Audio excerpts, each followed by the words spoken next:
What's going on, everybody? Welcome to Dissect That Film, where we dissect your favorite films, film franchises, and TV. Today, on episode 72 of the podcast, we are talking about the hopefully final, Jurassic film, Jurassic World Dominion. I am your host, Brett Parker. Joining me, as always, the wonderful Dan and Angela of DNA Gaming. I don't think... Oh, wait, you guys are down here today. And joining us... Dan, come on. You ruined the intro. No, it's joining us today from NostalgiaCast is the wonderful Darin Lundberg. Thank you so much for joining us. Thank you, guys. It's an honor. How did this happen? I think you guys were talking about Jurassic World, and I think I tweeted at one of you. If you ever have a guest, is that how it happened? Okay. Yes. I never known what I was getting myself into. It was because you tweeted that you had just watched it. Cool. And you had some fun opinions on it, which we'll hear about here on the show. And I responded to it, and you were like, "Well, if you need a guest." Oh no, I said we're going to be talking about it soon. You said, "Well, if you need a guest, I'm there." And I'm like, "All right, let's go. I'm ready." We don't get engage on social media. Parker keeps us locked in a cage in the back. So. Yes. This is the other room. Yeah. That's what I do with Johnny, my co-host. That's what that door is. That's what that door is. Take your damn scraps. Right. Sometimes he's in an escape room he can never figure himself out of. So, Darin, please. Yes. Introduce yourself again and tell us a little bit about yourself and what NostalgiaCast is. Okay. Well, NostalgiaCast, it's me and my best childhood friend, Johnny Craddock. We go ahead and we take... You know how you guys find, like, there's the $5 bin, or what is it, a $3.74 bin at Walmart, and you see a movie that you have, I haven't seen this in forever. I miss those bins. Right? So it's like this, it's the price of a rental. So you're like, I'll buy this. I haven't seen this since I was a kid. And you put it in, and it's either like, wow, that was actually better than I remembered, or it's, what the hell was I thinking, like, liking this when I was growing up, right? So that's kind of what we do. We take movies that we grew up on, and the thing that started it was a combination of things. It was like when Ghostbusters, like I like to call it Lady Ghostbusters, 2016 came out, and then there was like Superman Returns and Cars came out that were very big nostalgia things. But with Ghostbusters, I'm not the biggest fan of the movie myself, but the backlash for that and the way they were attacking like Leslie Jones and Kate McKinnon, like threatening them with violence just because they were like took over. I was like, guys, like why you're holding on to your past like too tight that you feel like you have to do this? And so it was more of a like, is nostalgia a weapon, or is it something that we can use to like look back and better ourselves? So that's where we kind of looked at NostalgiaCast, and taking these movies that are like, you know, am I different now from when I watched it back then? Are the movies different? Is the language different? So we kind of take movies and we take off those rose-colored glasses, and we don't want to get in arguments about it. We never get heated. But it's more to the effect of talking about these movies, and again, just like I said, how they're different now versus how we're different and how we kind of approach those. So again, we're taking on a lot of 80s movies because that's what we grew up on. We just started our fourth season, which we're going to concentrate just playing on 90s movies. Brett, you said that you just listened to our Pulp Fiction episode. That's our first episode we released. And so that's the decade that Johnny and I became movie fans. That's where we cut our teeth. That's when I would ride my bike down to the local theater and I watched everything. I remember I watched your Batman Returns episode just recently. I remember riding my bike down to Batman Returns twice in the same day because I was just blindsided the first time I saw it. And then I had to go back, and that was 92. So I was 16, 17, something like that. So I've got a lot of memories of like that whole 90s decade. That's where I started getting addicted to the Hitchcocks and the Kurosawas, on all these, the Fellinis, like Bergman's, like everything I was just trying to eat up. And so that's where we fell in love with movies. So that's what we're concentrating on. But again, it's taking these movies that we loved as kids and just trying to process them and not be, attacking like Ghostbusters, like that. It's not that big. Nothing should be that big of a deal where you're threatening other people's lives. Because it's something you grew up with as a kid. So, I mean, that's kind of what we do. We're seeing something similar right now, like currently with, they released that Little Mermaid trailer, and oh my gosh, just losing their minds. Like it's insane, but it's like, it's a movie, guys. It's a movie. Yeah. What are we doing here? You can always just not watch it. There you go. Right. I mean, there you go. That's the best way you can handle the situation. Exactly. Yeah. Girl can I'm sing. not absolutely. She's talented. I'm just worried because every single one of those live action remakes I've hated. I think the last one I watched was Beauty and the Beast, and it was just excruciating. Like I can't sit there and compare a movie that I love like constantly. Like why did they do that? Like why'd they add this? Why like the whole movie for 2 hours? That's not I can't enjoy. Just excruciating. So I stopped. So I don't care. Like make Little Mermaid, whatever. Like it doesn't matter. Like I don't have to watch it. Right. You know what I mean? Right. Just don't watch it. You don't have to have an opinion on everything, especially if you're just gonna weaponize it. That's true. Exactly. And there's this thing called not saying anything. If you don't have anything nice to say, don't say anything at all. I learned that from Bambi. Yeah. Also, never mind. Anyway, the point is you can say stuff tactfully. If you don't want to be a dickhead, you just like, I just didn't like the movie, or I don't have any interest in it. Did you guys see the video of the person that took what was her name? Halle Bailey, right? Yep. They took her and they made her white. Yeah. Oh no. That's like, why would you guys? Do you guys? And they don't. These people don't realize how racist they're being. They just think they're. It's incredible. They think they're fixing something. You're like, no. Yeah. You're making it even worse. Social media is giving the wrong people a voice. I think. And I think that's what's happening. Yeah. Because they don't know how to shut up. Because those are the people who will just say those things behind their keyboard and they would never say it. Like I just don't think they could ever say it face to face with somebody. No, they couldn't do it. They're keyboard warriors. Yep. Keyboard commandos. Keyboard commandos. So, but today we're talking about the 6th installment in the Jurassic franchise. Jurassic fuck World this Dominion. movie. There's too many white people in it. I'm sorry, what? Starting out strong. Needs more dinosaurs. Yes, actually, yes. More dinosaurs, less people. But go ahead. So yeah, we're talking about the 6th installment of the Jurassic franchise, the final film in the Jurassic World trilogy, and very much of a mess of a movie. Let's go around the room and talk about what we thought of our latest viewing of Jurassic World. Go. Angela just leaves. See you. Bye. And we're going to start with our guest, Darin. Listen, I know how you feel, but we need to let everybody who listens to this show know what you think of Jurassic World Dominion. Which version did Darin watch?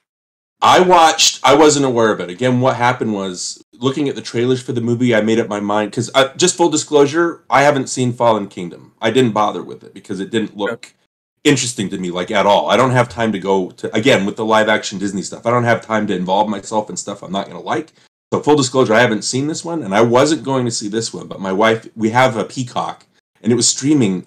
Isn't that weird that Top Gun Maverick opened in May and it's like still playing in theater, and then like Jurassic World, like a month after it came out, was already on streaming? It's just weird. Yeah. So it popped up on. There you go. So it popped up on Peacock, and she was like, "Oh, let's watch this." So I was like, "All right, I guess it's free." And so we did that, and so it broke my brain. I don't know how else to describe it. I don't think it's the worst thing I've ever seen. I'm just flummoxed by this whole movie. Do we want to go over our history with the whole Jurassic franchise? Have you guys? Absolutely. Go ahead. Okay. Well, if we're talking about nostalgia, I'm a Jaws kid. Like a lot of people my generation are either Jaws or they're Star Wars people, right? And I'm a Jaws person. So Jaws was the movie that made me fall in love with movies. Spielberg was the first filmmaker that I learned his name for. That's the first name that I learned. It got me interested in film. And so Jurassic Park, when I saw it, it was a huge juggernaut. And I remember watching it I'm an only child, and so my mom would send me to New York to spend time with family while I wasn't in school, just so she wouldn't have to deal with me. So I remember seeing Jurassic Park in New York, and I liked it. But the whole time I watched it, I thought, this is just a Jaws clone. Because you have the Muldoon character who's basically Quint, you have the Grant character who's basically Brody, you have the experts or whatever, so it just seemed like a Jaws clone. It was well done.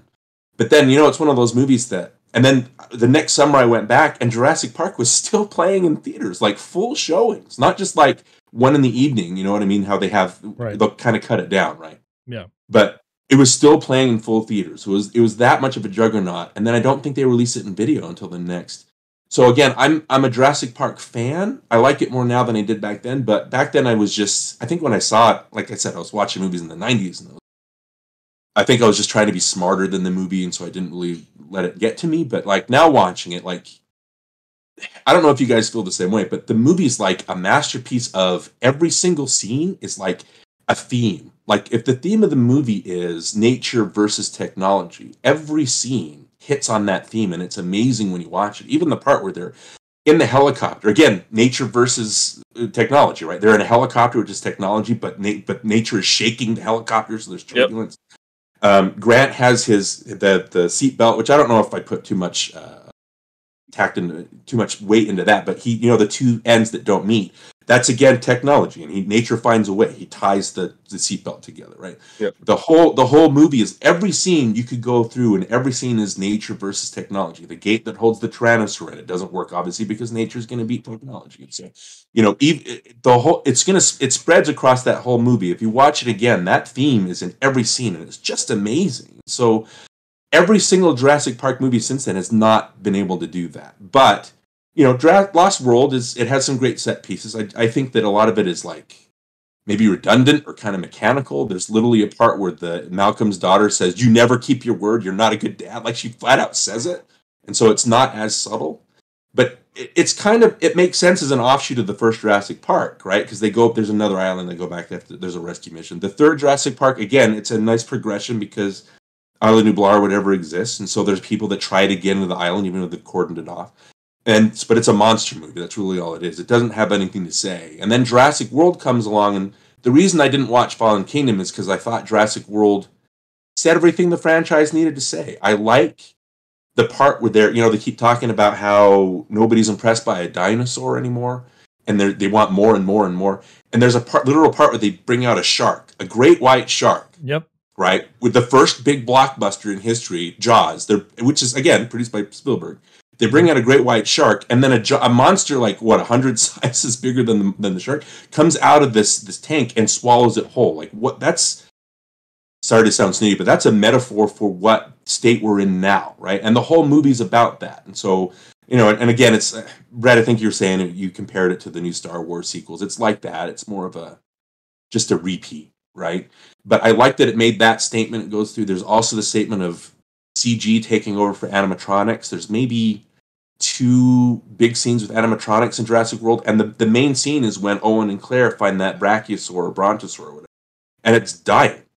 So to me, and a big CG monster had come and eaten it. So to me, it was also making a statement about, we're leaving behind the old school, and it's the new technology kind of taking over. So I thought that it was making a point for that. And then when the movie was over, I was like, that's it. I don't need to see another Jurassic Park movie. So when Fallen Kingdom came out, I was like, I don't need to see this. So watching this one, I don't know, we'll talk about it, but how did we come from, and that was one of the questions I posed on Twitter, right? It's like, the first movie's about experts that go to a dinosaur island, they try to escape. How do we get to this where there's a chase scene in Malta?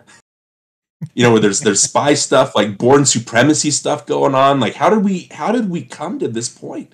Just the whole movie I was watching and go, what is this? Like, I don't recognize this, like, at all. And so, I don't know, just, it's so far from the original Jurassic Park that it flummoxed me the whole time. Sorry, that was a long-winded way of saying that I don't like this movie, but it's nonsense. This movie is nonsense. We'll talk a little more about it, but yeah, I don't know. I don't know, guys. It broke my brain. It's still breaking. All right. Dan, Angela, whoever wants to go first, what are your thoughts on this movie coming out of your latest viewing? You want to go first before I wipe my ass with it? It's really up to you. I don't know if I want to go at all. No, you have to. Don't do this. No, you have we need a positive opinion of this. Yes. You have to stand up for it. We need some light in the darkness. Yes. I'm gonna end up spoiling things because it's okay. That's what the show's all about. That's what everybody we spoil the shit out of movies here.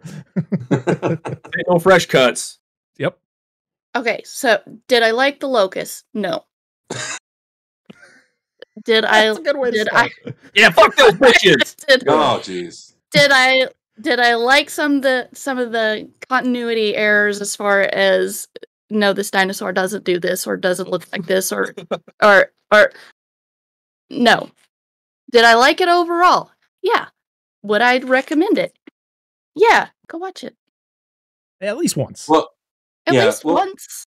it was like yeah, you're saying, it's like you can like this movie. There's nothing wrong with it. There's parts that did I think it needed more dinosaurs? Hell yeah. That's my biggest issue other than the locust part is it needs more dinosaurs. It is a movie about dinosaurs, not about humans. Well, if I was to give this movie a positive spin in any way, I think the dinosaurs look great. Like the animatronics looked alive. Like I couldn't. Yeah. It didn't look animatronic, and the way that they mixed the CG with the backgrounds or whatever, it was amazing. Like it's like this is great. It's like comparing Toy Story 4 to the first Toy Story. There's obvious leaps in evolution technology. I just didn't engage with the story as much as I did old school wise. So yeah, like there's definitely parts where I'd be like, yeah, I'd leave that out, But I enjoyed the animatronic part of the dinosaurs. The close-ups were awesome. Yeah, the dinosaur they can't be faulted. I don't think the dinosaurs are perfect. But it needed more dinosaurs. It needed more of them. Yeah. Yeah. To distract us from the other shit. Yeah, more dinosaurs and a plan for those dinosaurs. I think that was the.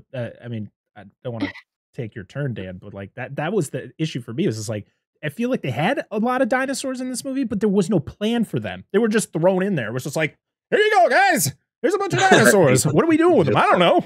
Just eating random pedestrians. Yeah, the whole chase scene in Malta with the two raptors. We were pointing out, like, yep, that one would have a broken leg. That one would have a broken neck. It's our Terminator tie-in, everybody. Terminator tie-in. These raptors are actually Terminators. Like they're indestructible. Like you can't kill them. Seriously. All right, Dan. But the final fight scene, awesome. Loved it. That was the best part. But go ahead. All right. So, we'll come back to that. This movie could have been 2 hours long, tops. We watched the extended cut, by the way. Yeah. So it's. I'm sorry. Yeah, that's the one that's on Peacock. You asked that question, I didn't answer. That's the version. Yeah. But when it was over, I was like, that was 3 hours? Yeah. Almost. Yeah. I was in 2 hours and 30 minutes. Dude, like we're watching this. I was like, okay, well, I'll get to that in a minute. So 2 hours, movie should have been 2 hours, no more. I think it should have been shorter than that, but 2 hours, no more. I don't understand why the theatrical cut decided to make it. Well, I don't understand who decided to let's make this movie about dinosaurs and cut out scenes with dinosaurs. Like that's why people come and watch this shit, right? Like they want to see dinosaurs. Like no, less dinosaurs is better. Like is it? No, let's just have a whiny fucking Steve Jobs analog. That'll keep your movie going. That's great. Anyway, Locust. Don't forget the Locust. Yeah, the Locust was the fucking worst plot point ever. Like I said last time, it should have been, something about the dinosaurs. That is the core of the movie. But no, you can't make dinosaurs into bad guys. We can't do that shit no more. It should have been like they got overrun with Compsognathus and destroyed the environment. Whatever, make it that. Not fucking Locust. That was stupid as shit. Do you want to have a crop movie? Call it like literally just remake the beginning of the end and have what's that dumbasses that did Godzilla in '98? Roland Emmerich? Roland Emmerich, thank you. Have those motherfuckers do it. And then they could just have a fire tornado locust thing and it would be great. Everybody would watch it and then it would suck. But anyway, I didn't care about most of the characters. I like the original actors coming back into it. It was good to see them again. I don't think they had a lot of direction for the characters. I think the extended version of this movie did add a little bit more to it from the original cut for some of the characters. It did add some motivation and it made me think, why wasn't this just the cut of the movie to begin with? Why was there a shorter version? Especially the whole beginning scene, which is like 4 minutes of dinosaur action. Like, we don't need this in the movie. Yeah. That was advertised. That was in the trailer. And it didn't show any of that. And it's good. Yeah, and I don't know what else to say. I mean, too much. Where did the theatrical cut begin? Because obviously I haven't seen it. Where did it start? I don't know what's different. Go ahead. Right after the T-Rex is being chased through the woods after it storms through the drive-in theater. It's like literally right after that. Yeah. Where it's like CNN special living with dinosaurs. Oh my god! No, it didn't have the drive-in sequence. No, didn't have that. That was a prologue. that they It started released. right from the news footage. Yes. That's where it starts. That's literally where it stupid. starts. After you get the logo, it starts with that, and you're like, you have what am I that scene watching? in the trailer, and they take it out. I'm going the whole movie. I'm like, where is this scene at? Yep. Because we watched it in theater first. So, and then the fact that the dinosaurs are immortal, which is dumb as shit. I'm sorry, guys. I hate that so much in these movies. People can't shoot dinosaurs unless it's for a tranquilizer dart and they're a baby, because apparently that's the only thing that's fucking shot in this movie. I don't like it. I don't like how the dinosaurs were handled. I don't like how most of the movie was. However, I will say on a second viewing, I did enjoy the movie a little bit more, but it did not change how I over my overall opinion of this film. Because you knew how the stupid stuff was coming. I did, and I like there's stuff. I was like, okay, they did these little scenes. Like, okay, I felt this maybe added more to the scene, or added a little bit more to what happens later, or just showed more dinosaurs. Like I said, we're there to watch. But in the end, it didn't add enough to make it good. It just felt like a rushed product, and I blame Colin Trevorrow and then the writer they used. I mean, no offense, but I just don't think she was ready after what she did with Pacific Rim Uprising. That's another fucking movie franchise that she was a part of that died. So, yeah. I mean, it's not just her. I mean, it's a big thing. I'm gonna blame the writers for Jurassic World: Fallen Kingdom too, because they set all this dumb stuff up. Where it's like, where were we going with this? Why are we setting them free? The whole end of Jurassic World 5. Why are they being set free? Now it's like, where do you go from there?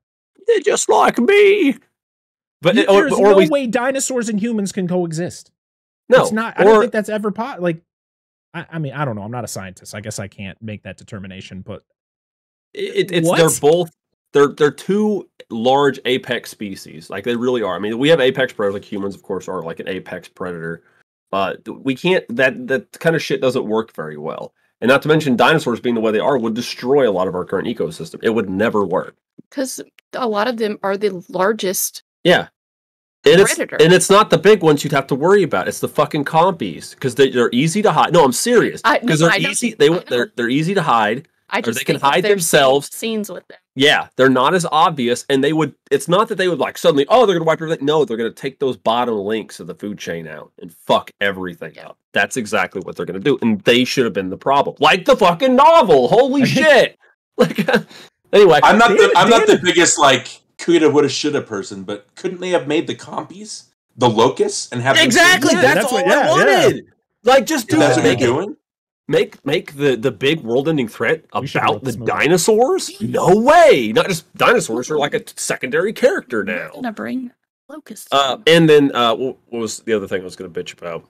Oh, the ending. I didn't like the ending. They recycled the ending. I thought it was up. Why the fuck did they end up in a park again? Why? I talked about this before. This is Jurassic World. We're gonna put it back in a park. Well, having not seen Fallen Kingdom, does it end this? They released the dinosaurs? Is it the same? So Maisie releases the dinosaurs because she is a clone. So she's like, they're like me. So I'm going to release them from this, because the dinosaurs were being auctioned off to different countries. And then they do the same thing in this one again. Yeah, pretty much. With the multis. Okay. All right. Yeah. It's this, like you said, this franchise should have ended with Jurassic World. Like the end of Jurassic World. And then that's it. What did the cloning of Maisie add to the mythos? Nothing. Absolutely nothing. Because she's related to someone you never heard of until that movie.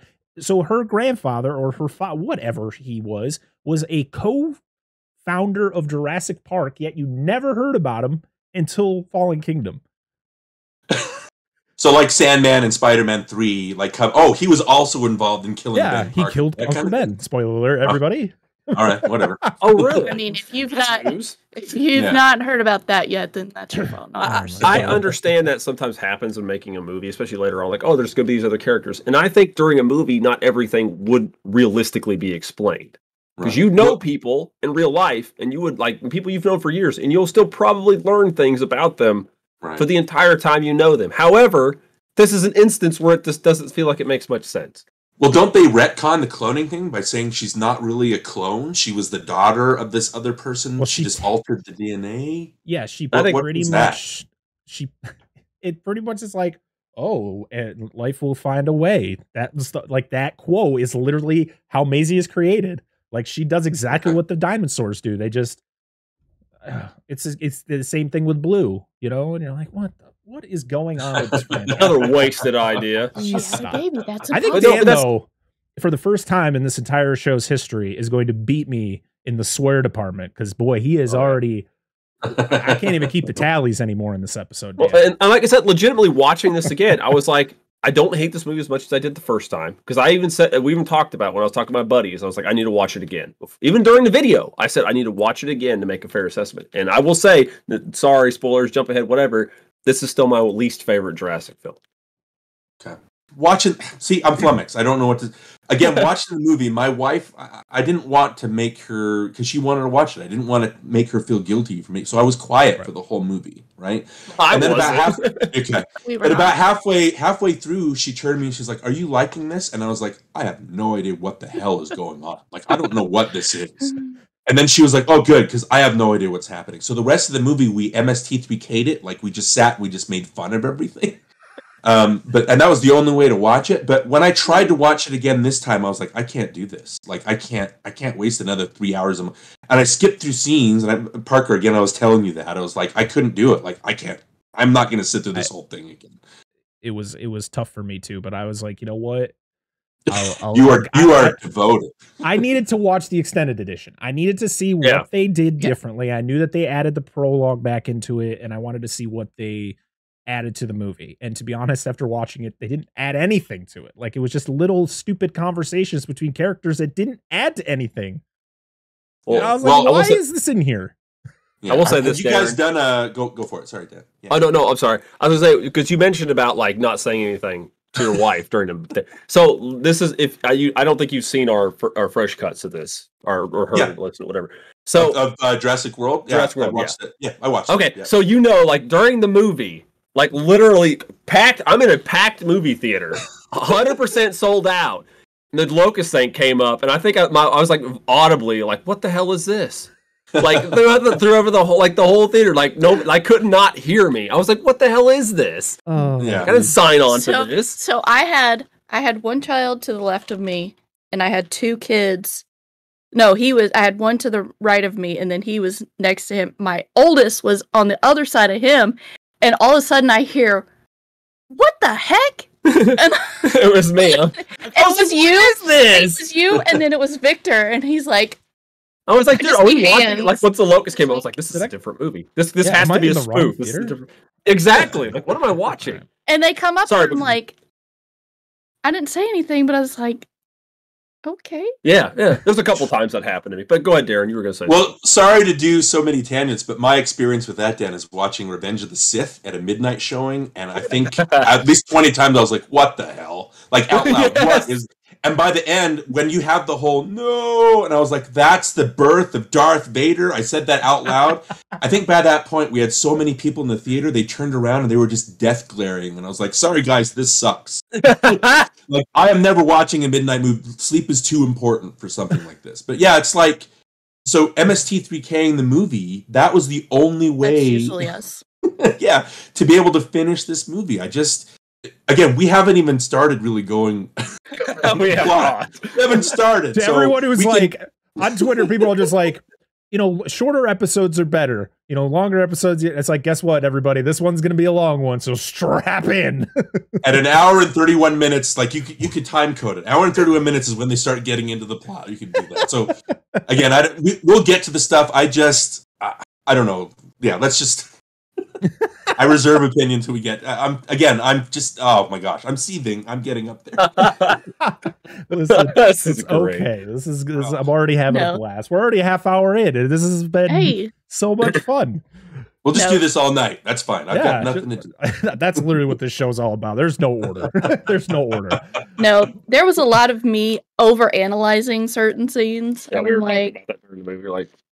He would make mention of something. I was like, well, I was kind of giving him benefit of the doubt. I was like, maybe. And then I'm like, that sounds... And it's okay if you like it. There's nothing wrong with that. That's me. I like... There's a lot of people I'm like overboard on like, well, maybe they did it for this reason or... Well, look at the dumb shit that I like. So, what the fuck do I know about movies? Everybody likes dumb shit. There's nothing wrong with, like, it's just... There's a threshold. Dude, the giant claw I is a like fucking Godzilla wonderful 98. movie. I'm one of those. It's guys. not a bad I movie. Like, It's not a bad movie. Godzilla 98. It's not a good movie, but it's a lot of fun. It's a lot more fun than this. I'm just here. I saw that movie. I saw Godzilla in Brooklyn with if you've ever been with the New York crowd, they loved when I walked out of Godzilla 98, I thought I'd seen the best movie I'd ever seen because everybody just cheered. When Godzilla's running through the Brooklyn Bridge, everybody was loving it. So and then when you watch it on video without that crowd, you're like, what is this?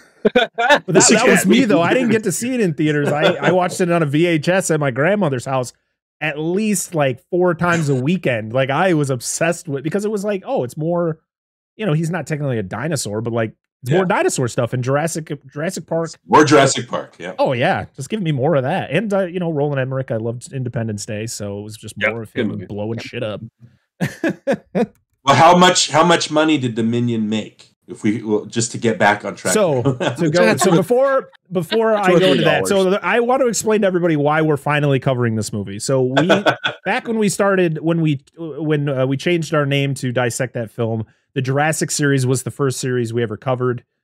And as when everybody listens to this, tomorrow is my birthday. Not when we're recording this, but when you guys are listening to this, tomorrow is my birthday, which is the 1-year anniversary of our Jurassic Park 3 video, which is our most viewed video on our YouTube channel. So I said, why not talk about the third movie in the Jurassic World trilogy, 1 year later? The perfect time to do it. So that's why we're here talking about Jurassic World Dominion now and not never. We also need to finish this franchise. Yes, please. Please, yeah. But I mean, listen, I don't want to go too deep into it because, like, if you really want to hear our thoughts, go listen to our fresh cuts on our channel. But just quick things, like this movie's just, it doesn't know what it wants to be. Like it doesn't know if it, like you said, Darin, it doesn't know if it wants to be like an action movie, a spy thriller, a movie about like, what are we doing here? Like, there's just no order. And then they're like, oh, guess what, everybody? Nostalgia dump. Here's the 3 original cast members. You're like, I'm like, okay, this is really cool. But then they're like, they're going to do the dumbest shit possible. And you're like, oh, come on. They got to be the ones to play with the dumb bugs. What are we doing here, man? Yep.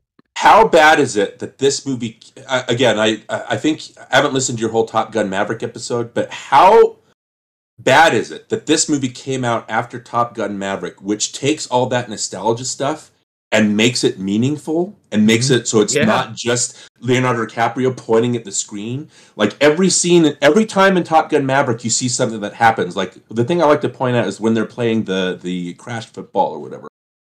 In the original Top Gun, there's no narrative purpose for that at all. There's no purpose. It's just there to see sweaty bodies and enjoy that, right? Yeah. When it happens in Top Gun Maverick, that's there. But then the John Hamm character comes in and says, "What is this?"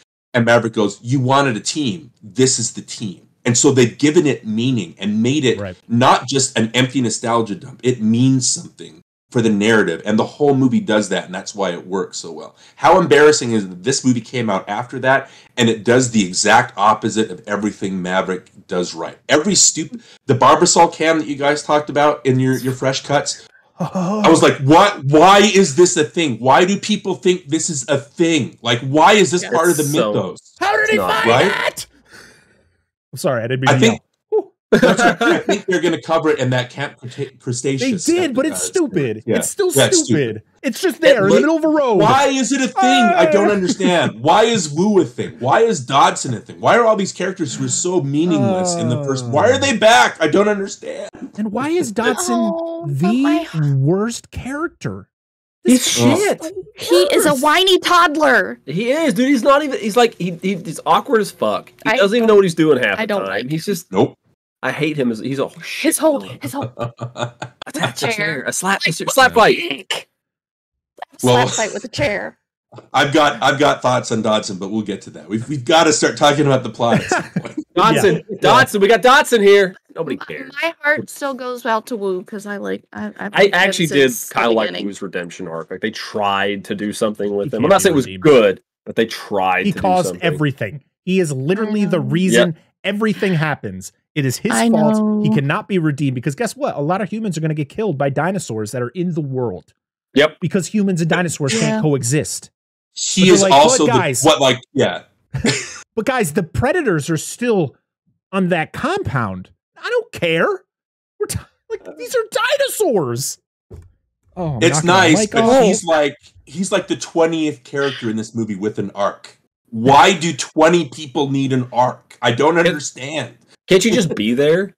Yeah, seriously. Be there or be square.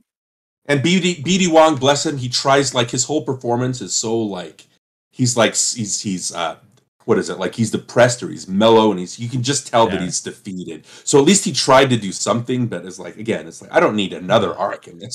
Yeah. Not to bring this up again about characters that don't have arcs, that don't need arcs. You know, a character didn't have an arc, but was really awesome in the movie they were in? Bob from Top Gun Maverick. He didn't have an arc. He was just there, and he was fucking awesome, and that was it. That's all he had to do. And then you look it up and you find out he's Bill Pullman's son. And you're like, that's even better. He's even cooler. Exactly. Absolutely. Baby on board? No. Boss on board. That's what Bob is. Fuck yeah. So Jurassic World Dominion came out June 10th, 2022, directed by Colin Trevorrow, coming back after directing the first Jurassic World, and then he was supposed to direct Rise of Skywalker, or whatever the hell it was going to be called when he was going to do the film, but he got fired for creative differences, and so they kind of did the same thing they did with this franchise, and they brought back the director from the first movie to finish off the trilogy that was just a mess, and that's why I feel like Dominion and Rise of Skywalker are just so similar. They were set up really terribly, and then the director went, okay, here we go, and he just vomits out a script. So the movie was written by Emily Carmichael, who is the one who also wrote Pacific Rim Uprising. Wrote. It was also written by Derek Connolly, who is a common contributor to Colin Trevorrow's stuff. I guess he was the first one to write a script for Rise of Skywalker, because Trevorrow was part of it, and then when Trevorrow got fired, he followed suit, and then they decided, let's go ruin another franchise.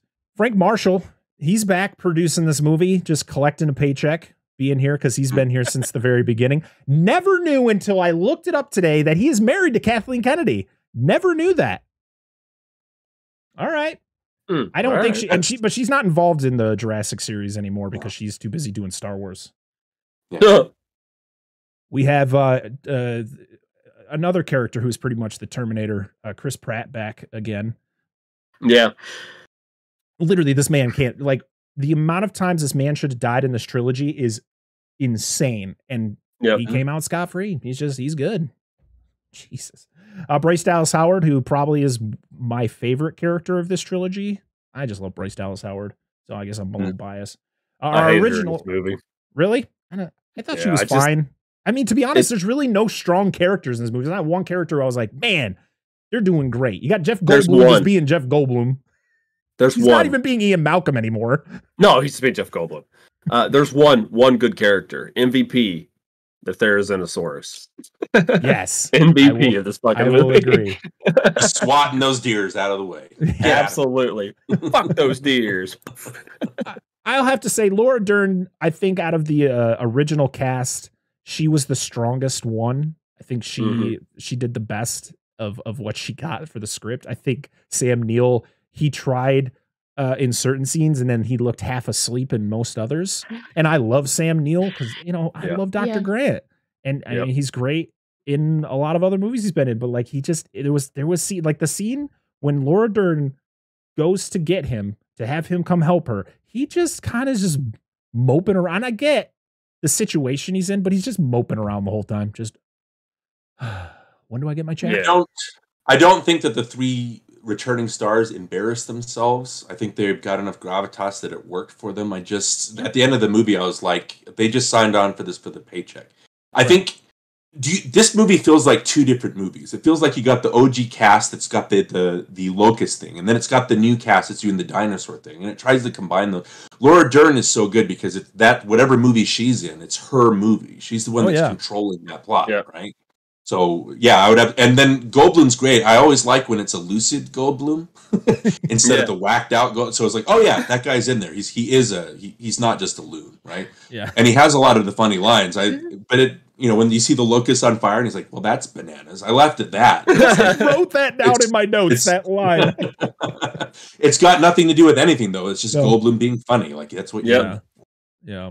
Because like when you watch the original Jurassic Park, that I feel Jeff Goldblum has changed so much over the years where I feel Jeff Goldblum is just playing Jeff Goldblum in movies. Or back when he was in Jurassic Park, or like earlier than that, like we covered The Fly, and just his early work, like he's playing a character. Like he's playing that character in those movies where I love Jeff Goldblum. I don't want to talk shit about Jeff Goldblum, but like he is playing Jeff Goldblum. Yeah. He doesn't feel like Ian Malcolm, because like even when you watch The Lost World, he is Ian Malcolm. Like he is playing the character of Ian Malcolm.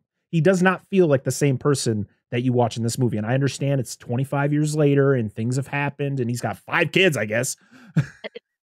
What? How many does he have? Pay those bills. Yeah. How many does he have with Sarah? Sarah Harding.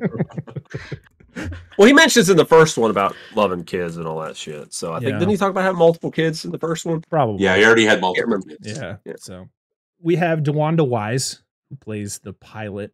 What was her name? Was it Kayla?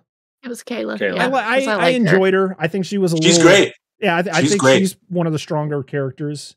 I gotta. But again, she has an arc. She loses her plane, and then at the end, I said out loud, "Oh, thank goodness she got another plane." I was like, "Oh yeah, that really brought the story around." Oh my gosh! But again, there's nothing wrong with her. I think she tried to add stuff to her performance. She works. She's great. But again, the character's just. Yeah, I agree. As far as a character in a movie, I thought she was fine. She wasn't like offensive or anything, and she did her role she did her part. I mean. But it's more of a shrug off kind of thing. It's just doesn't really add much to it. Yeah. No, absolutely.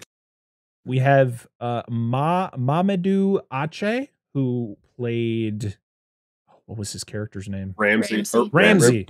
I thought he was good. Yeah, he was fine. Yeah. BD Wong's back, of course, as Dr. Wu, and he was there being sad. And Omar Sy back from the first Jurassic World as that guy. In my notes, he's just Omar Sy because I completely forgot his character's name.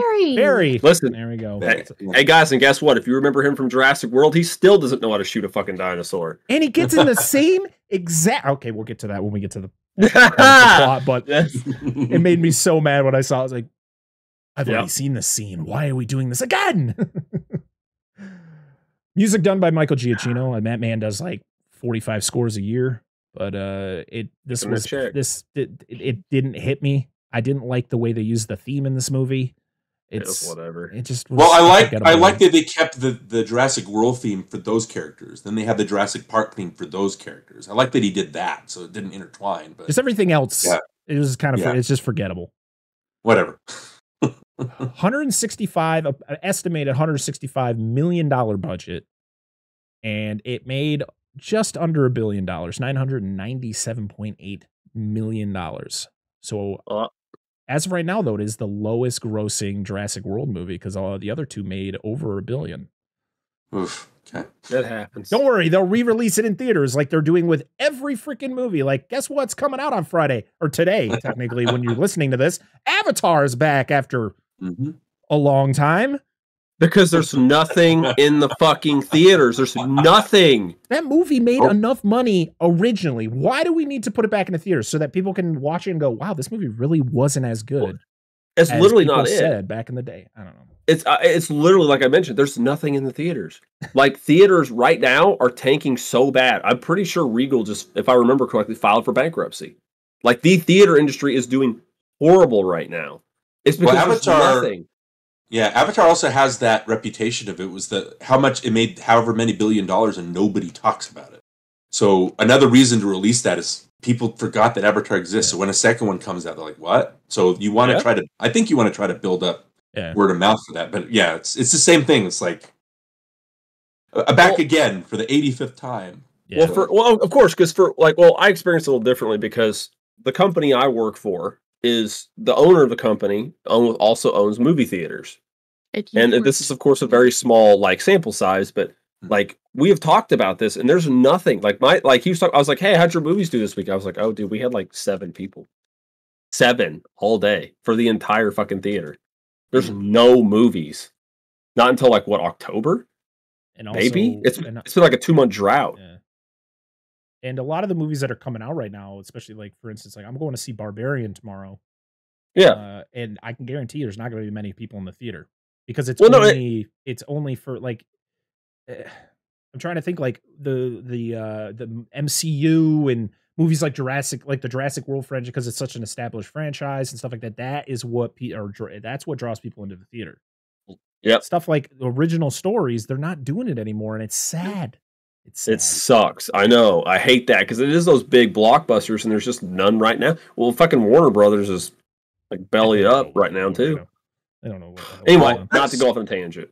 Well, that's the same thing when I was addicted to movies in the 90s. Like, where is it? Like, I would go and see anything and fall in love with new things. It wasn't just IP stuff. Like, where is that gone? To go and experience things or walk into a movie that you have no idea what it's about, like Barbarian or something like that. Like, how that is not the norm anymore is I don't know. Just I know we're so placated on nostalgia. No offense. Yeah.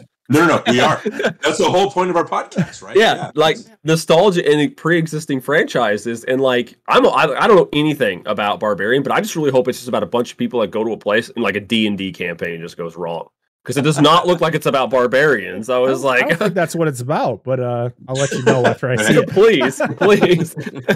But a lot of people are at this point in time with the pandemic and everything. They want to make sure that their money is going to be well spent. They don't want to go into something. Yeah, because they sure as fuck ain't working. Well, they don't want to go into something new and it not be worth it. Like, they want to make sure that what they're spending their money on is going to be something that they're going to enjoy. And I know, well, like with me, I don't want to spend my money on something that I'm going to regret afterwards. Not saying that that's the case for everybody. Yeah, but I'm interested in new stuff. I'd rather see some more original stories because everything is sequels and remakes. I want to go into a movie and enjoy it. I don't want to be sitting there like, gosh, why did I spend my money on this? Stay away from 3-hour movies, people. Yeah.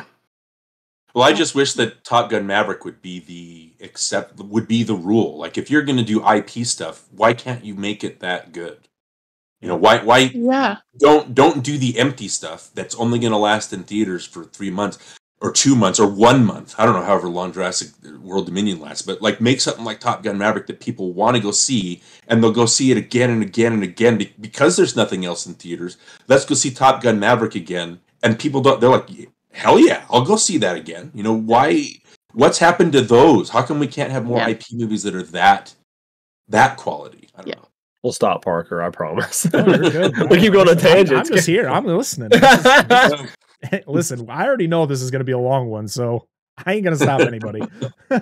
What? Let's Cliff Notes this shit. Yeah, that's right. I did find a couple cool facts about this movie.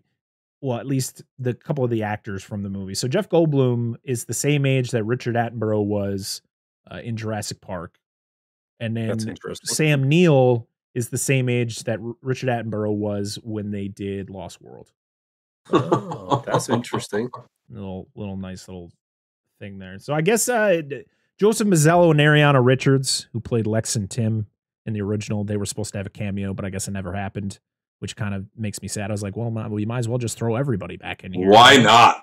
Yeah, absolutely. Because the whole thing, when they talk about the fence, when they're on the helicopter and he talks about how the fence, do you know how much voltage was in those fences at Jurassic Park? And Sam Neill goes, yes. It's like, where's Timmy? He should have been the one that said, yeah, I'm the one who endured it. No. Yeah? Who cares? This freaking movie. That was another Leonardo DiCaprio pointing moment. It was like, that's what this movie was, though. Yeah, absolutely. Okay, whatever. I'm not going to go too much into trivia on this one because we did do some trivia on the Fresh Cut, and it's just, I don't want to. If you want to know a lot of the behind the scenes about this movie, go on IMDb, go on anything. And actually, if you watch it on Peacock, they do have some behind the scenes stuff as extras when you watch it. So I watched a few of those. It's nice that ILM, of course, is back doing the visual effects on this. They also did a lot of the practical stuff as well, so that was pretty cool. Hey, what's going on, everybody? Just wanted to clear up. ILM didn't do the practical effects. John Nolan, he was the creature design supervisor on the film. I don't know exactly what company he works for. I don't know if it was Stan Winston's studio or what it was, but John Nolan is the one behind all the practical effects, not ILM. ILM doesn't really do practical anymore. I really think they haven't done it since the mid-90s, so just wanted to clear that up for anyone who wants to yell at me in the comments. All right, back to the show. But yeah, that's about it for trivia. You guys ready to break down this plot? Oh yeah, let's rip this thing to shreds. Let's go. So the movie opens to the awesome prologue that should have been in it in the theatrical version, where we get to see this is the Cretaceous period, or at least it's what we're supposed to believe, even though I guess the T-Rex and the Giganotosaurus weren't actually in the same time period. So whatever. I don't. If not, they definitely didn't live together. Yeah, but it's cool. You get to see the T-Rex with the feathers or the fur or whatever they have. You know what it was supposed to look like. Before, yes, sir. Steven Spielberg ruined dinosaurs. Well, that's kind of it's kind of like public perception. Well, here's with this opening again. It's nice that it's in there, but if you guys have ever seen Walking with Dinosaurs, that BBC series, it's been done. Like I watched it and I was like, well, I've seen this. Like this is Walking with Dinosaurs again. Yes. It was fine, but it wasn't impressive to me because I get it. Oh, there's fur or feathers or whatever on the Tyrannosaur, but it just looked like a big budget version of Walking with Dinosaurs. I don't know. So it didn't impress me from the start. The important thing is the Oviraptor shows up, and that was great. And you see it again later. And it was like, cool, Oviraptor. I don't know why they need to cut it out. I mean, I'm not like a big Oviraptor person. It was like, oh, cool. Different dinosaur that wasn't in the movie at all. Yeah. Yeah, so we see the new big bad, which is the Giganotosaurus, which worst like big bad dinosaur didn't even live together. The Jurassic films. We had the T-Rex, of course, in the first one. We had the 2 T-Rex in the second one. We had the Spinosaurus, which, Jurassic Park 3 being as, disliked as it is, and like I enjoyed it. It's not a good movie, but it's enjoyable to watch. The Spinosaurus is awesome, even though it looks nothing like what it actually looked like back in the day. The Spinosaurus was always a cool looking dinosaur, and he was imposing throughout the entire movie. And then but I think he lacked the personality of the Tyrannosaur. Even the Tyrannosaur in the first 2 has personality like crazy. Just the way that it's this big bumbling. I'm surprised it doesn't fall over because its head is so big. So even those dinosaurs have character. I just think and even the raptors in Jurassic Park 3, they don't have the same character as the raptors. They're just bland movie monsters. So even though they're imposing, they don't have the same kind of teeth, I guess you'd say. Oh, go ahead. Sorry. No, that's it. That was my point. I would say the Spinosaurus reminded me more of like a slasher villain. Yeah. The Spinosaurus in the third movie, he just showed up. Like it's like a slasher. Like he's right there behind you. Like it's kind of that thing. Yeah, instead of just like animals, like they are. They're animals in the first 2 Jurassic Parks. That's just what they do. There's no rhyme or reason to them. So Spinosaurus is big and he's menacing, but he's this Giganotosaurus. Is that how you say it? Like I think it's the worst villain since the Spinosaurus because there's nothing really to it. I know. We say it different. Don't give me that. I looked it up. I know. As much as I wasn't a huge fan of the whole hybrid dinosaurs, with the Indominus and the Indoraptor. They were definitely better villains than the Giganotosaurus because he was just there to fight the T-Rex. Yep. And that's, I think, what this whole prologue was the fact of like seeing these 2 dinosaurs fighting that long ago, showing that the Giganotosaurus was the big bad. And then, of course, you have to see the mosquito taking the blood from the T-Rex, which is supposed to be the actual blood they use to create the nostalgia T-Rex. Because why do they keep, like, I understand it's for nostalgia purposes, but like, stop putting this T-Rex in. Stop it. Stop it. Well, adding that whole fight at the beginning is more of a Godzilla trope. Like in the Godzilla movies, he would always fight the enemy once and he would lose, and then he would regroup and come back at the end. I just thought of that as like a Godzilla reference, and that's kind of what they were setting up. Okay. Which again makes no sense if you cut that scene out. Yeah, literally. You're not wrong. You're not wrong at all. But no, there's actually a reference I didn't catch. It may not even been in the original cut to at the end of the movie. So remind me about the feathers on the T-Rex at the end of the movie, because they actually show up very, very briefly, and I did not realize that. Hey, don't pick at me for wanting them to say Giganotosaurus like Dinosaur Train I'm going to does. say Giganotosaurus too. But... I say it how Dinosaur Train says. Hey, listen, don't fuck with the conductor. He knows his stuff, all right? Wait, the Giga was in Dinosaur Train? That's hilarious. Yeah, it's Lord Giganotosaurus. Come on! Laura I haven't watched Dinosaur Train in a while, okay? The youngest is not watching stuff right now. Every dinosaur poops. Just crawling around getting into everything. Well, we'll obviously come back to it, but I think the Indominus Rex made a better villain because they set him up. Like in the Spinosaurus and this one, they're just there. Like, what I liked, there were some Spielberg touches. That I think Spielberg had final cut on Jurassic World, so that's why it's a lot better than this. Yep. But they don't, first of all, they don't show the Tyrannosaur until the end. They hint at it. So when they show it at the end, it's a great reveal because we were building to that. So that makes it a character. But the Indominus Rex, they keep it secret. They're like, oh, we mix some things. But they don't tell you up front what it is. Every now and then they'll give you a hint. Oh, no, it's pieces of this. Like, I like the part where he's confronted by the raptors. And then Owen's like, they mixed it with breeds. They mixed it with the Velociraptor. And that all of a sudden, it builds him as a threat instead of just this thing that's there. So by the end, when the Indominus is fighting the Tyrannosaur that's been built as a character, who's fighting Blue, who's been built as a character, you are emotionally involved in that fight versus the fight at the end of this one. Again, sorry to jump ahead.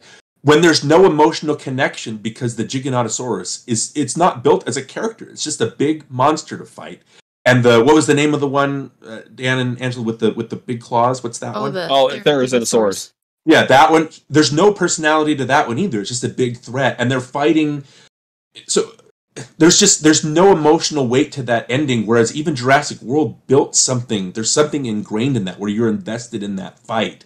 Where when the giant dinosaur comes and chomps down on the Indominus, it's a big rah-rah moment. Like the part where the Tyrannosaur, its eyes light up, I was like, give me a break. Because I had no emotional connection to it. It's the second time it's done it in the 3 movies. Yeah, exactly. And see, the thing is though, I think for this movie, I'll slightly disagree with you. Because I think the Spinosaurus had more of a presence in the third film. But the Spinosaurus was always there. It was kind of always hunting him. It was roaring. You kind of knew his presence was there. Not as good as like the T-Rex or anything in the first two. Like as far as this movie. But if it wasn't for the extra scene they added for this, the Giganotosaurus shows up 3 times in this movie and does nothing. Same for the T-Rex. 3 times, nothing. Like there's The dinosaurs were literally pushed to the back. That's why I like the Therizinosaurus so much in this movie, because when it shows up, it's kind of a cool reveal. I love how it's almost got that milky, blind kind of cataracts look to its eyes, and it shows up, and it's like, hey, there's this, what do we have, a new predatory dinosaur? I'm like, no, it's not. It's just a hyper-territorial herbivore, like a hippo, where it's just kind of neat, where it's this thing that shows up and does its own thing, and he kind of it's a new character, and it may be why I like it so much. But then he kind of has this really big moment at the end of the movie. You're like, oh, I didn't know they're going to bring that back into it, or just be like a one and done, like the fucking Pyroraptor, the Atrocioraptors. Yeah. Sure, why not? No. Yeah, you're right about the Spinosaurus. It was definitely more of a presence than whatever the hell this thing was. Yeah, it was just here. It's like, we need something else to fight the T-Rex. Like, okay, here you go. It sounded to me like they called it 3 different things. Like when we watched it the first time, I turned to my wife, like, I was like, what is its name? Because I think they've called it like 3 different things. Like the pronunciation was, I didn't even know what its name was. That's the problem. That's a big problem. Yeah. See, I've always called it Giganotosaurus. Even before Dinosaur Train, but they call it Giganotosaurus in this. And I looked up two different pronunciations. One was a man that was actually saying, Google is wrong. If you look it up, Google is wrong.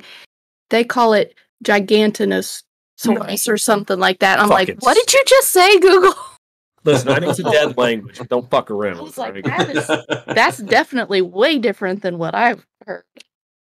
Oof. But it was a gentleman from the UK who was pronouncing it. They say everything weird over there. Yeah, I know, right? What do they know? They don't even call pudding right. He broke it down, and I'm like, okay. But he says it how I say it, so. Because I still have a problem with him saying Giganotosaurus. That's fine. That's just me. It's fair. So where are we in the plot? So the mosquito I'm bites. ruining things. The mosquito bites, sucks the blood from the T-Rex, and then of course it turns. We're still minute 2 into this movie. Yes, turn to modern day where the T-Rex is storming through the woods, getting chased down by a helicopter. It makes an appearance at a drive-in,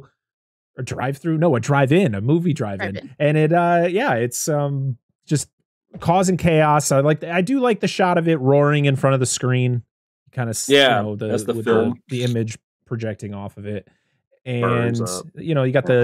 I wasn't pissed off at this point. I wasn't. Pissed off. You got the people making out. They can't hear anything. You can't hear a T-Rex. What the hell? That's not realistic. Nobody uses film in this day and age. Don't even start that shit with me. So after all that happens, we then get a voiceover from Lewis Dodson. He's back, everybody. The character you probably forgot about unless you're a real diehard Jurassic Park fan. He's back. The CEO of Biosyn, which I guess was part of it was in the novel, right? Like, Lewis was that was always the big antithesis to InGen, like, was Biosyn. Like, that's always how it was. And I hate that they cut him out of the first movie so much. Yeah. That was another thing I bitched about in the movie. I was like, what the fuck? It took 5 more movies to get to this. You were pretty excited when you saw it, though. I know, but it still should have taken 5 movies. So he's talking about studying dinosaurs. He's got a whole remote area in the mountains of Italy where he wants to, study dinosaurs to help, change the world.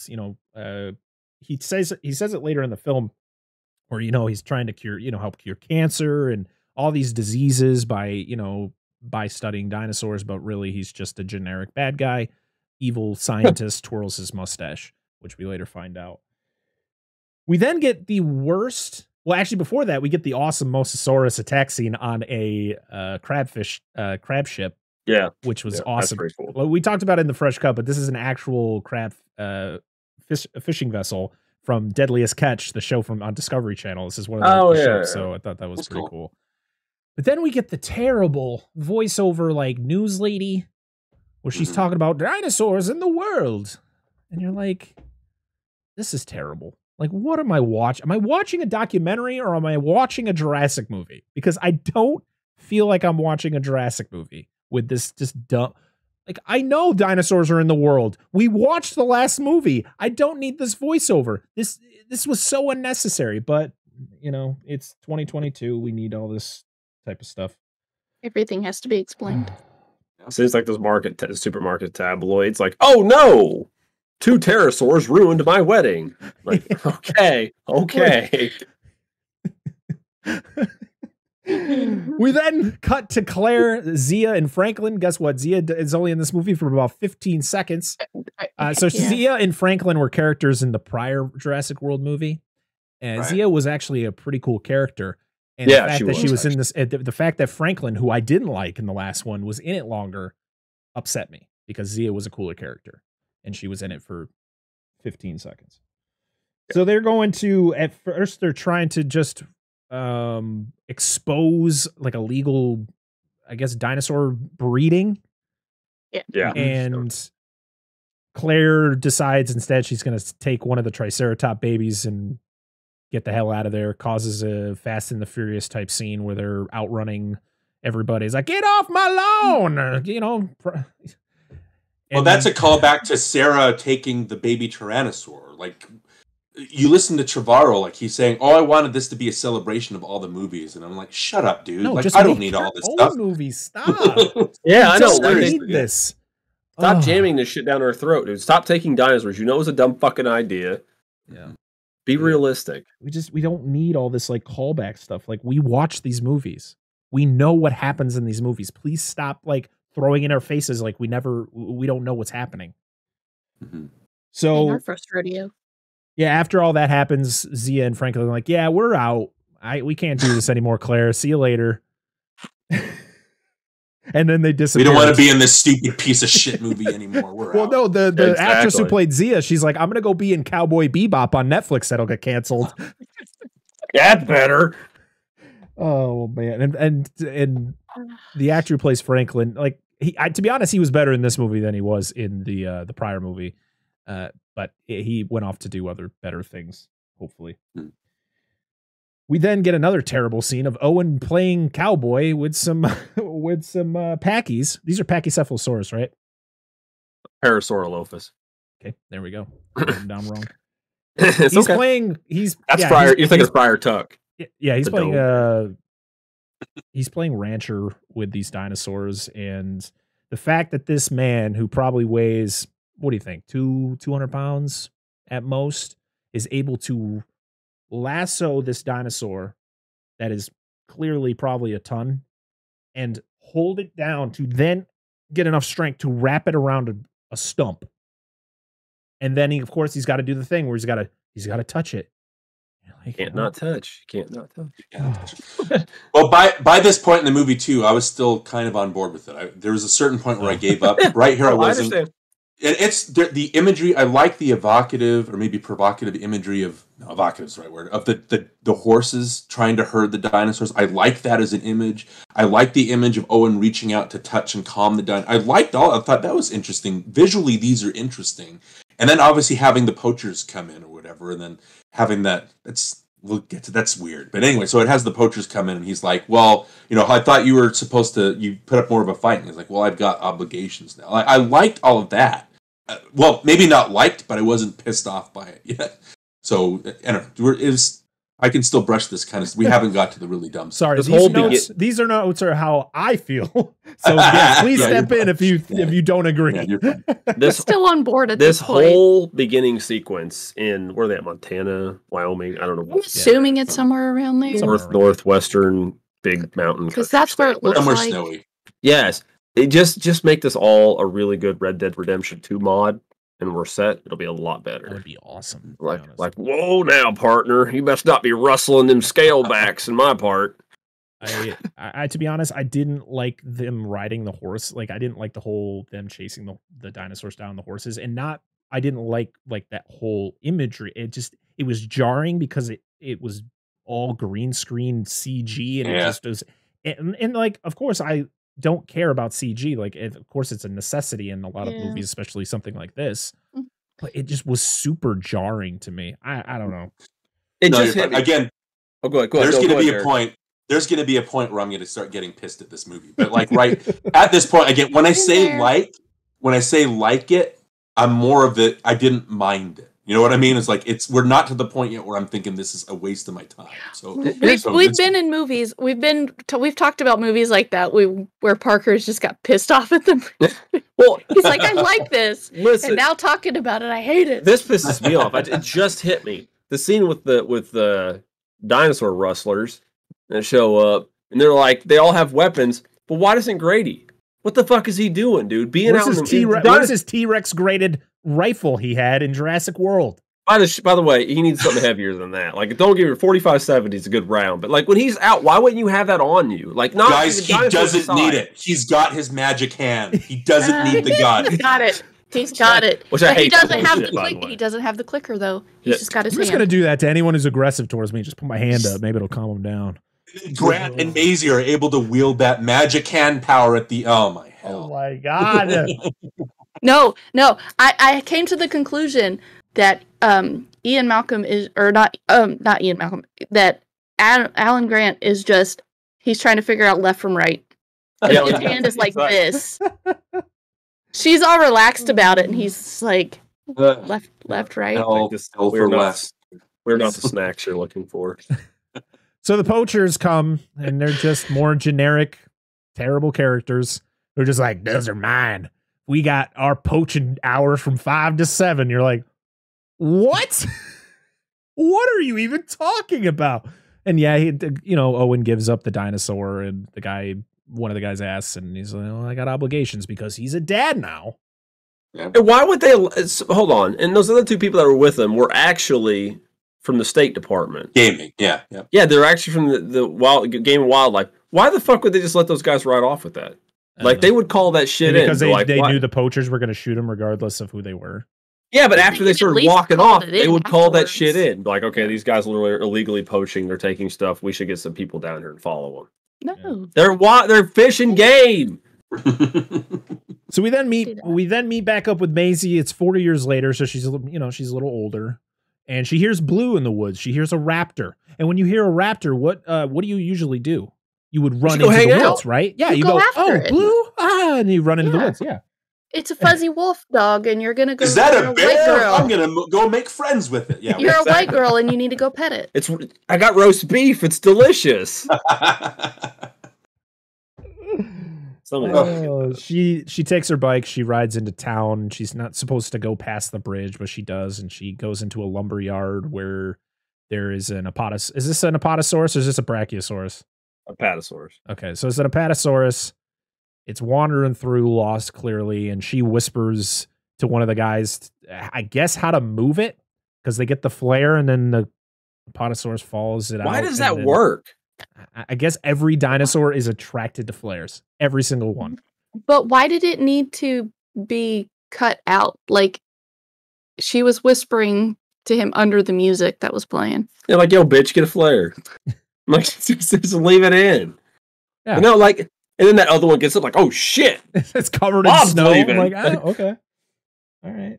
As fast as it can trundle. So it was the female that was, yelling at them. I guess. It was the male that got up. I mean, it's a cool scene. It's supposed to be like, oh, how magnificent these animals are. I'm still on board. I'm still on board. No, I mean, it's all everything I don't like. He's like, hey, I like this. Was a good part. Well, admittedly, this scene, like outside of, I don't understand. It's supposed to be like, wow, here's dinosaurs interacting with the human world, and it's snowing, and I think it's a well shot scene.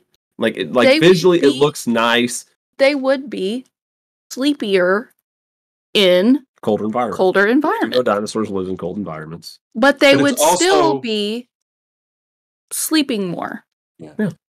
It's also a little bit of her dad in her. It's a little bit of Owen in her. She's able to corral them out of the place. I'm sure that he would have taught her some stuff. So, absolutely. I can write that stuff off. It's all right so far. I think they were building to something. He's thinking into it like I would think into it. Yeah. It's not. We're not to the point yet where I gave up. So I'm still riding that train. Fuck this movie. Done. I flip the table. I don't know. I think I just went into it with a negative mindset and just threw out the. I did. I was just like, oh God, when this is almost 3 hours long, please. I think my attitude was so negative that I went into it and it wasn't as bad as I thought it was going to be. So it didn't. Again, I don't know. Your expectations were way down. Mine were relatively high, and I was quite disappointed. So. There was an added scene, the scene where she's picking up stuff at the little variety store. That wasn't in the theatrical cut, but it was added in for whatever reason. I don't care. Like, yes, I don't care, but I was like, I don't remember seeing that. Nope, because it wasn't there. Maisie goes back home, and of course, Claire gets home, and Claire asks where she's been, and she gets all defensive because I guess Claire and Owen won't allow her to go anywhere because people are looking for her because she's a clone and she doesn't belong to them, and I guess she's worth a lot of money, but she's trapped, so she's angry. She doesn't like him. It's that typical teenager attitude of, you don't let me do anything, Mom, and you just storm into your room. And then they like. I don't know. I shouldn't judge people for how they do, but like nobody knows how to whoop their kid's ass.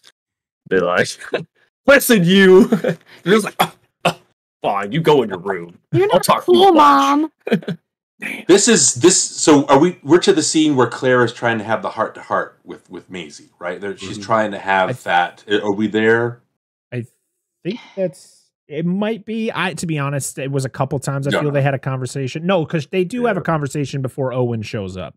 Yeah. So this is there's a guy on Twitter named Sad Hill Devon who's if you're not following him, he's a fun follow because he deep dives into a lot of these movies that are kind of a different take on him.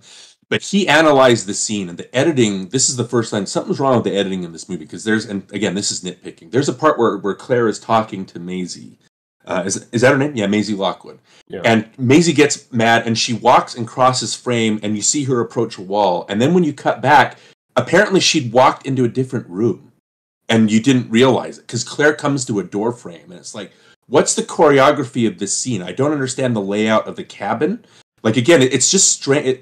Watching it like clips and pieces this time, I was like, the editing is odd. Like there's some stuff that happens later, but again, she crosses and approaches a wall. And when it cuts back to Claire, she's outside in a different room. And I was like, what's... So I guess it's confusing. Yeah, it's just weird editing choices throughout this whole thing. I guess I was half asleep because I just didn't care. I didn't. Yeah. It's It's probably not something you'd notice. Like in the first Jurassic Park, when Grant goes into the trailer to see Hammond for the first time, he opens the door from the right, but when he comes in, he enters from the left. Yes, I did notice that. Yeah, and we'll talk about why, to me, that doesn't matter. We'll get to that during the Malta scene, which is when I really want to die. That's where I started hating the movie, I think. But it's just one of those things that you don't really notice unless you've seen the movie a couple times, or somebody points it out to you, and then you're like, oh, yeah, that doesn't make any sense. That's weird. Yeah. So, well, it's either it's that scene that you're talking about, or it's the other one where she is following Grady into the woods. Is there a continuity error in there? Well, because she goes through the door and then she's outside in the next, like, as Claire turns, and I'm like, well, how did she get out so fast? Yeah. Oh, when she meets up with Nolan? Yeah, when she follows him after they see Blue, and she's like, he's like, her nest is close by or whatever. Right. Yeah. Because she gets outside super fast, and I'm like, how did she get through 2 doors and outside?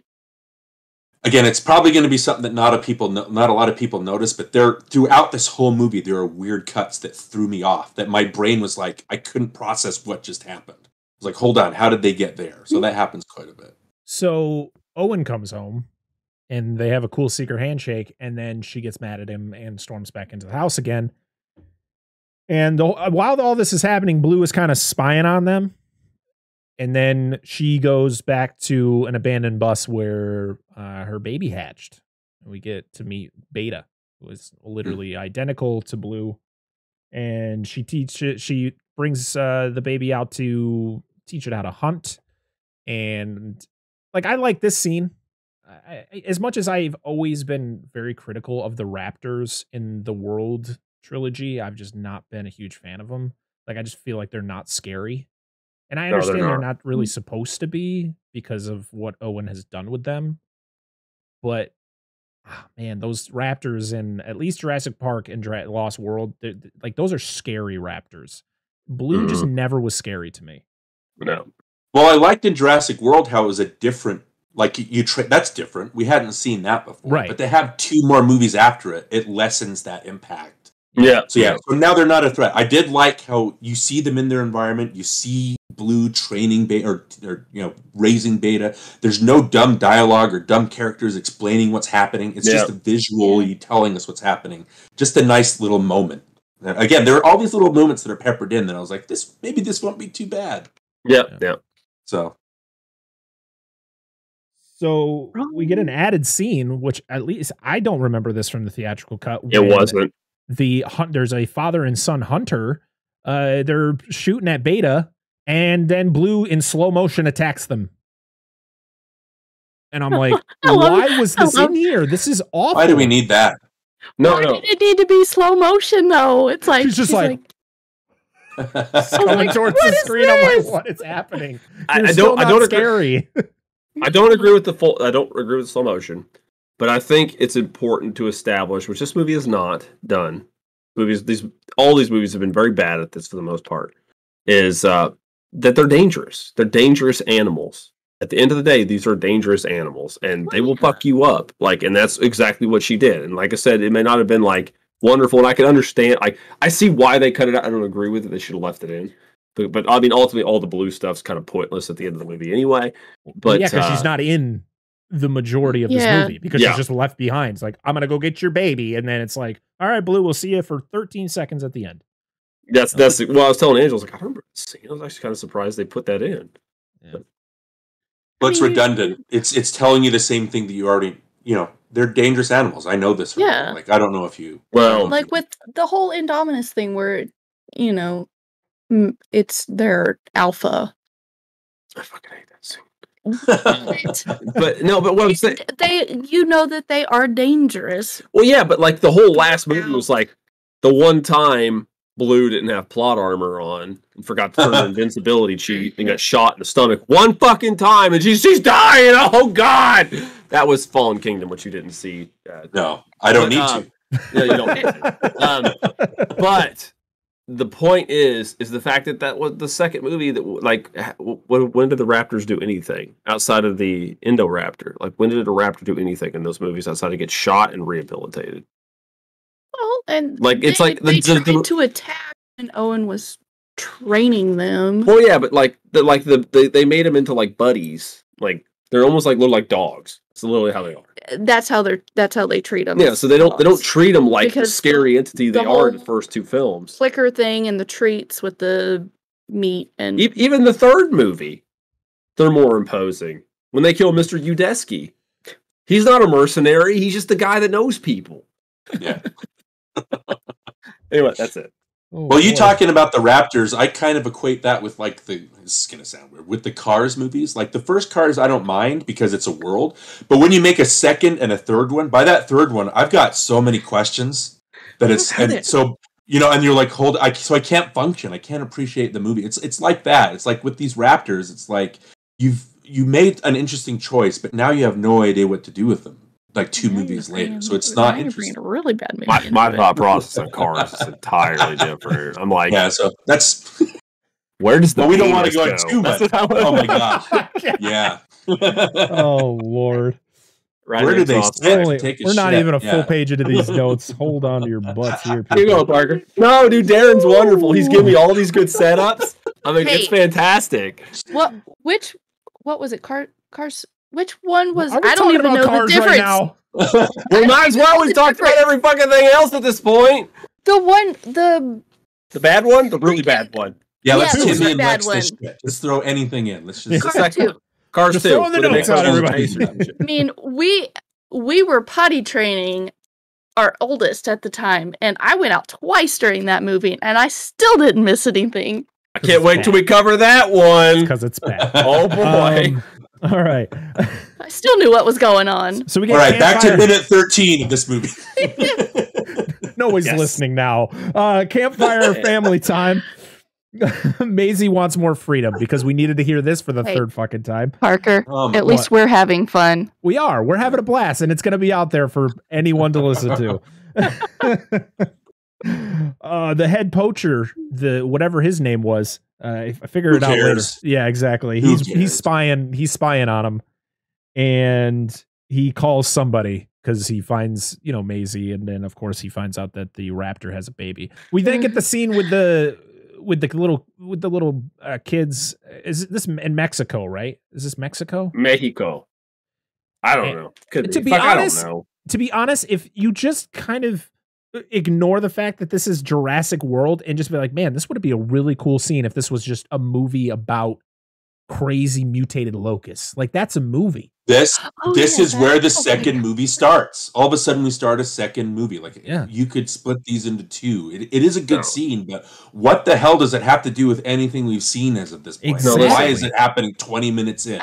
Cut all this bullshit out of the movie and just go watch the 1959, I think, classic The Beginning of the End. Just go watch that fucking movie. It's way better. It's way better. Get it. Right. We meet our first legacy character, Ellie Sadler. She gets called in about the locusts. And wearing the same damn color clothes. Everyone in this, all the legacy characters are wearing the same exact outfits they wore in Jurassic Park. Because they've been in amber this whole time. Yeah. Yeah, absolutely. Their wardrobes never change. Oh my gosh. Man. So, yeah, she shows up because she's going to help. And you find out that the locusts are eating all of the non-biosyn seed. So anything that is not biosyn, that's what they're eating. And they're like, oh, we got to figure out why this is happening. It's like because the guy who runs biosyn's a fucking shady piece of shit.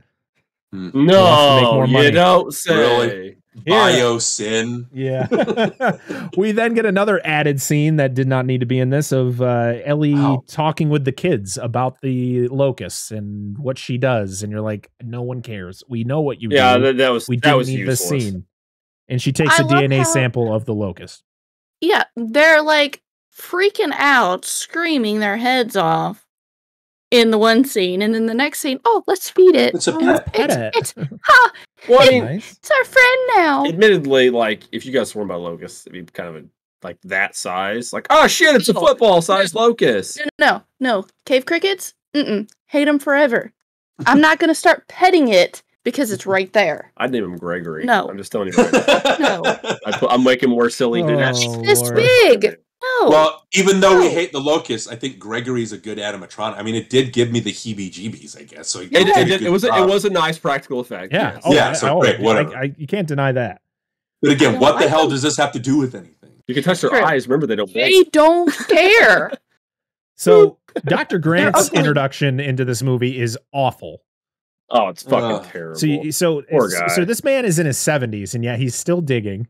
I guess he has no funding, so pretty much it's an attraction. It's pretty much people pay to hang out at a dinosaur dig, and there's just two And laugh at teenagers. Yes, and there's just two teenagers on their phone talking about how dinosaurs have been around since the 90s, and I just was like, 90s. I want to just throw these two girls into one of the dinosaur pits, like it's just into Typical a tar pit.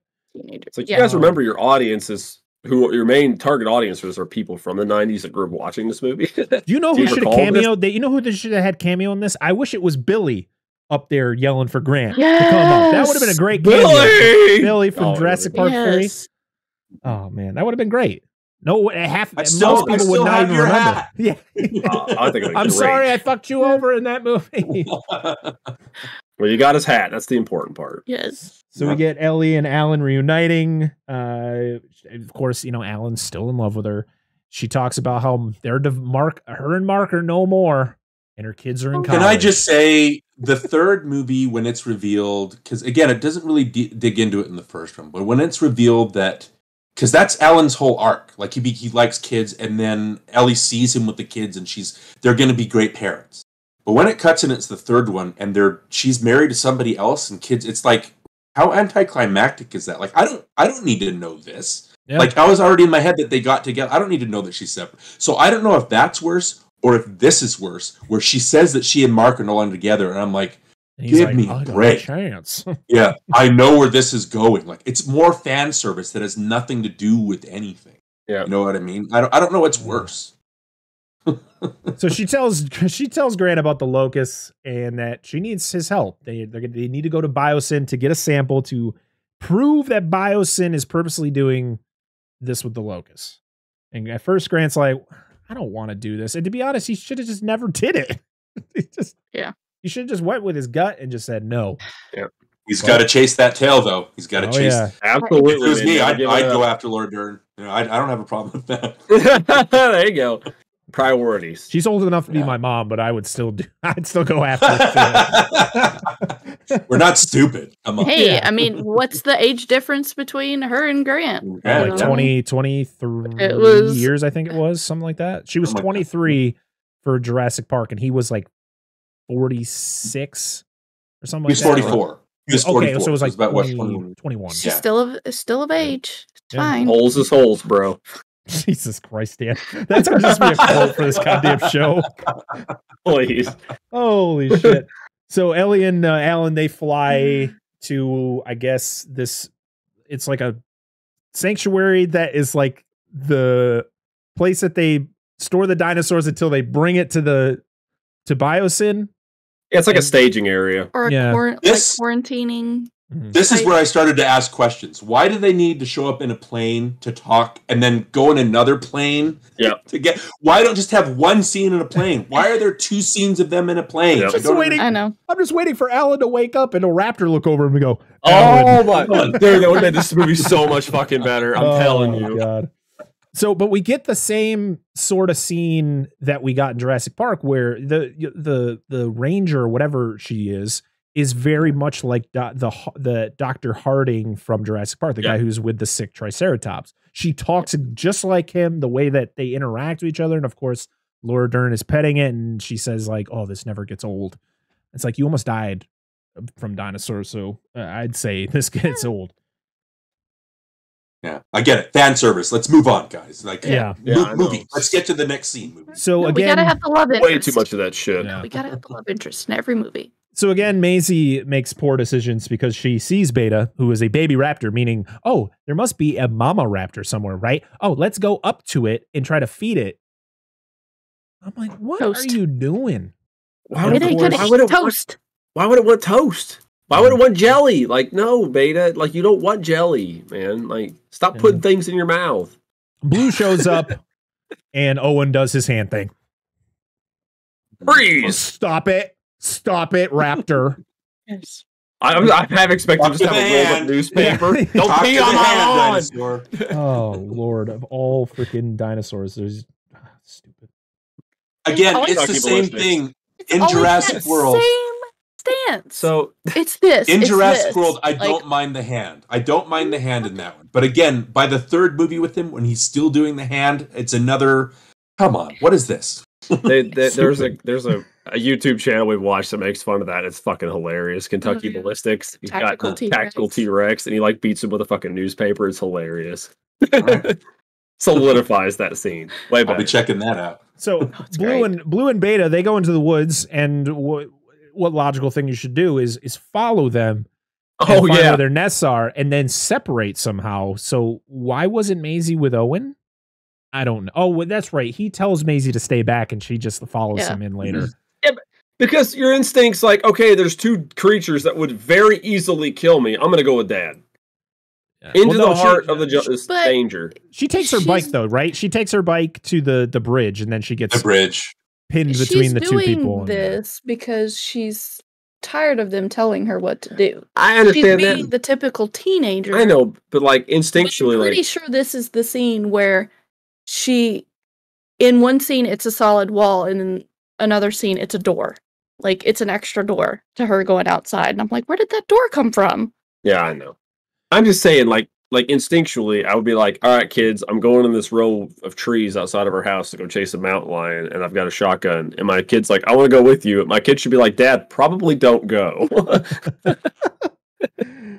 So Beta and Maisie get taken, and that's when Owen Wilson, Jesus. Owen Wilson. We're bringing cars. Wow. We're bringing cars back into it. That's why we started talking about cars. Liam Neeson calls the kidnappers. He's got a certain set I of have skills. called in that so many times. It's funny. Blue does get hit by a Ford pickup. And again, like most dinosaurs in this are Hips immortal. broken. And Hips no, are yeah, broken. don't they? No damage She's whatsoever. dead. She knocks needs to out be a put cliff. down like a racehorse. Yeah. At least be limping. Like, Yep. no, I'm fine. Everything's fine. So of course we get the. It's a CG character, guys. CG doesn't care. I know Yeah. they No, don't it's- they of don't take course. damage. Just the whole thing where he looks at Blue and is just like, I promise I'll get her back, and you're like, With She his doesn't give a care. shit. Yeah. She does not give His two shits. And then she she scratches demands him, results. Yeah. which I didn't realize when I saw it in theaters that she did that. Because then the next scene happens where they go to Franklin and he's got his hand wrapped, and I'm like, what happened to him? She's like, Yeah. bitch, you better bring my baby back. Yeah. So Franklin, he works for the CIA, and Owen and Claire call him to get information about the poacher. He gives him the information about the poacher, and he's like, oh, he's going to be in Malta. That's where they're going. And you're like, okay, this is when the movie's about Here we to go. get good, right? No. Should. I gotta say too, when they take Maisie as a parent, I was invested in that. In this Yeah. movie, Yeah. I was invested. Okay, I get it. They're trying to keep her secret. At the same time, it's juxtaposed with Blue and that baby trying to. So as a movie, as logistically, it works as a movie. But again, they cut back to this after that locust crap. So I don't. My brain is like, I don't understand what these are having to do with anything. So even though I'm emotionally invested, again, this is the last part I'm going to be emotionally invested in this movie, because it goes off the rails after this. But Lord. I think this is the last part where I was like, all right, I get what they're doing. I'm on board with where they're going with this. And then we'll get to it. So when you're watching this movie, like it just hit me. Do you get like a really strong Godzilla versus King Kong vibe? Remember we had those two plot lines and you felt like one of them Yeah. really didn't need to happen the entire fucking time? Yep. Yeah, that's what I'm getting like. Are you talking about the podcast one where she's with Brian Tyree Henry? That one, along with the other, with the deaf girl. Yeah, they, like, why is this happening? Yeah. Like there's two plot lines going on. Like, just one of them doesn't need to exist. Just make it go away and just stick with one. And like, that's it. Literally, it doesn't. Again, whatever. I think the difference between Godzilla vs. Kong and this movie is Godzilla vs. Kong is just a whacked out, like, silly. Like, I was cackling all through that. Nothing makes sense. I had a blast watching that movie. That movie's fun. Yeah, I had a blast. Yeah, it's a fun movie to watch. This one, since I'm invested in Jurassic Park from what it is, it's so different and so. Trevorrow, after this movie, like, I felt bad for him when he was fired from the third Star Wars or whatever, because Jurassic World is fine, his safety not guaranteed is fine. But after this movie and reading the stuff that he says about this movie, I'm like, I don't know, man. I think you're an idiot. It's like, I feel like it's all coming out of his ass. I don't think he actually feels that way. Yeah. Because he's like, oh, well, I'm in charge of this, and it's going to be like Mission Impossible, where I'm going to have different filmmakers come, and it's like, dude, you're not. Mission Impossible. All the Mission Impossible movies are good, except for 2. Are good, right? But then it doesn't do that because he comes back for the third. So everything he says, he negates. He comes back.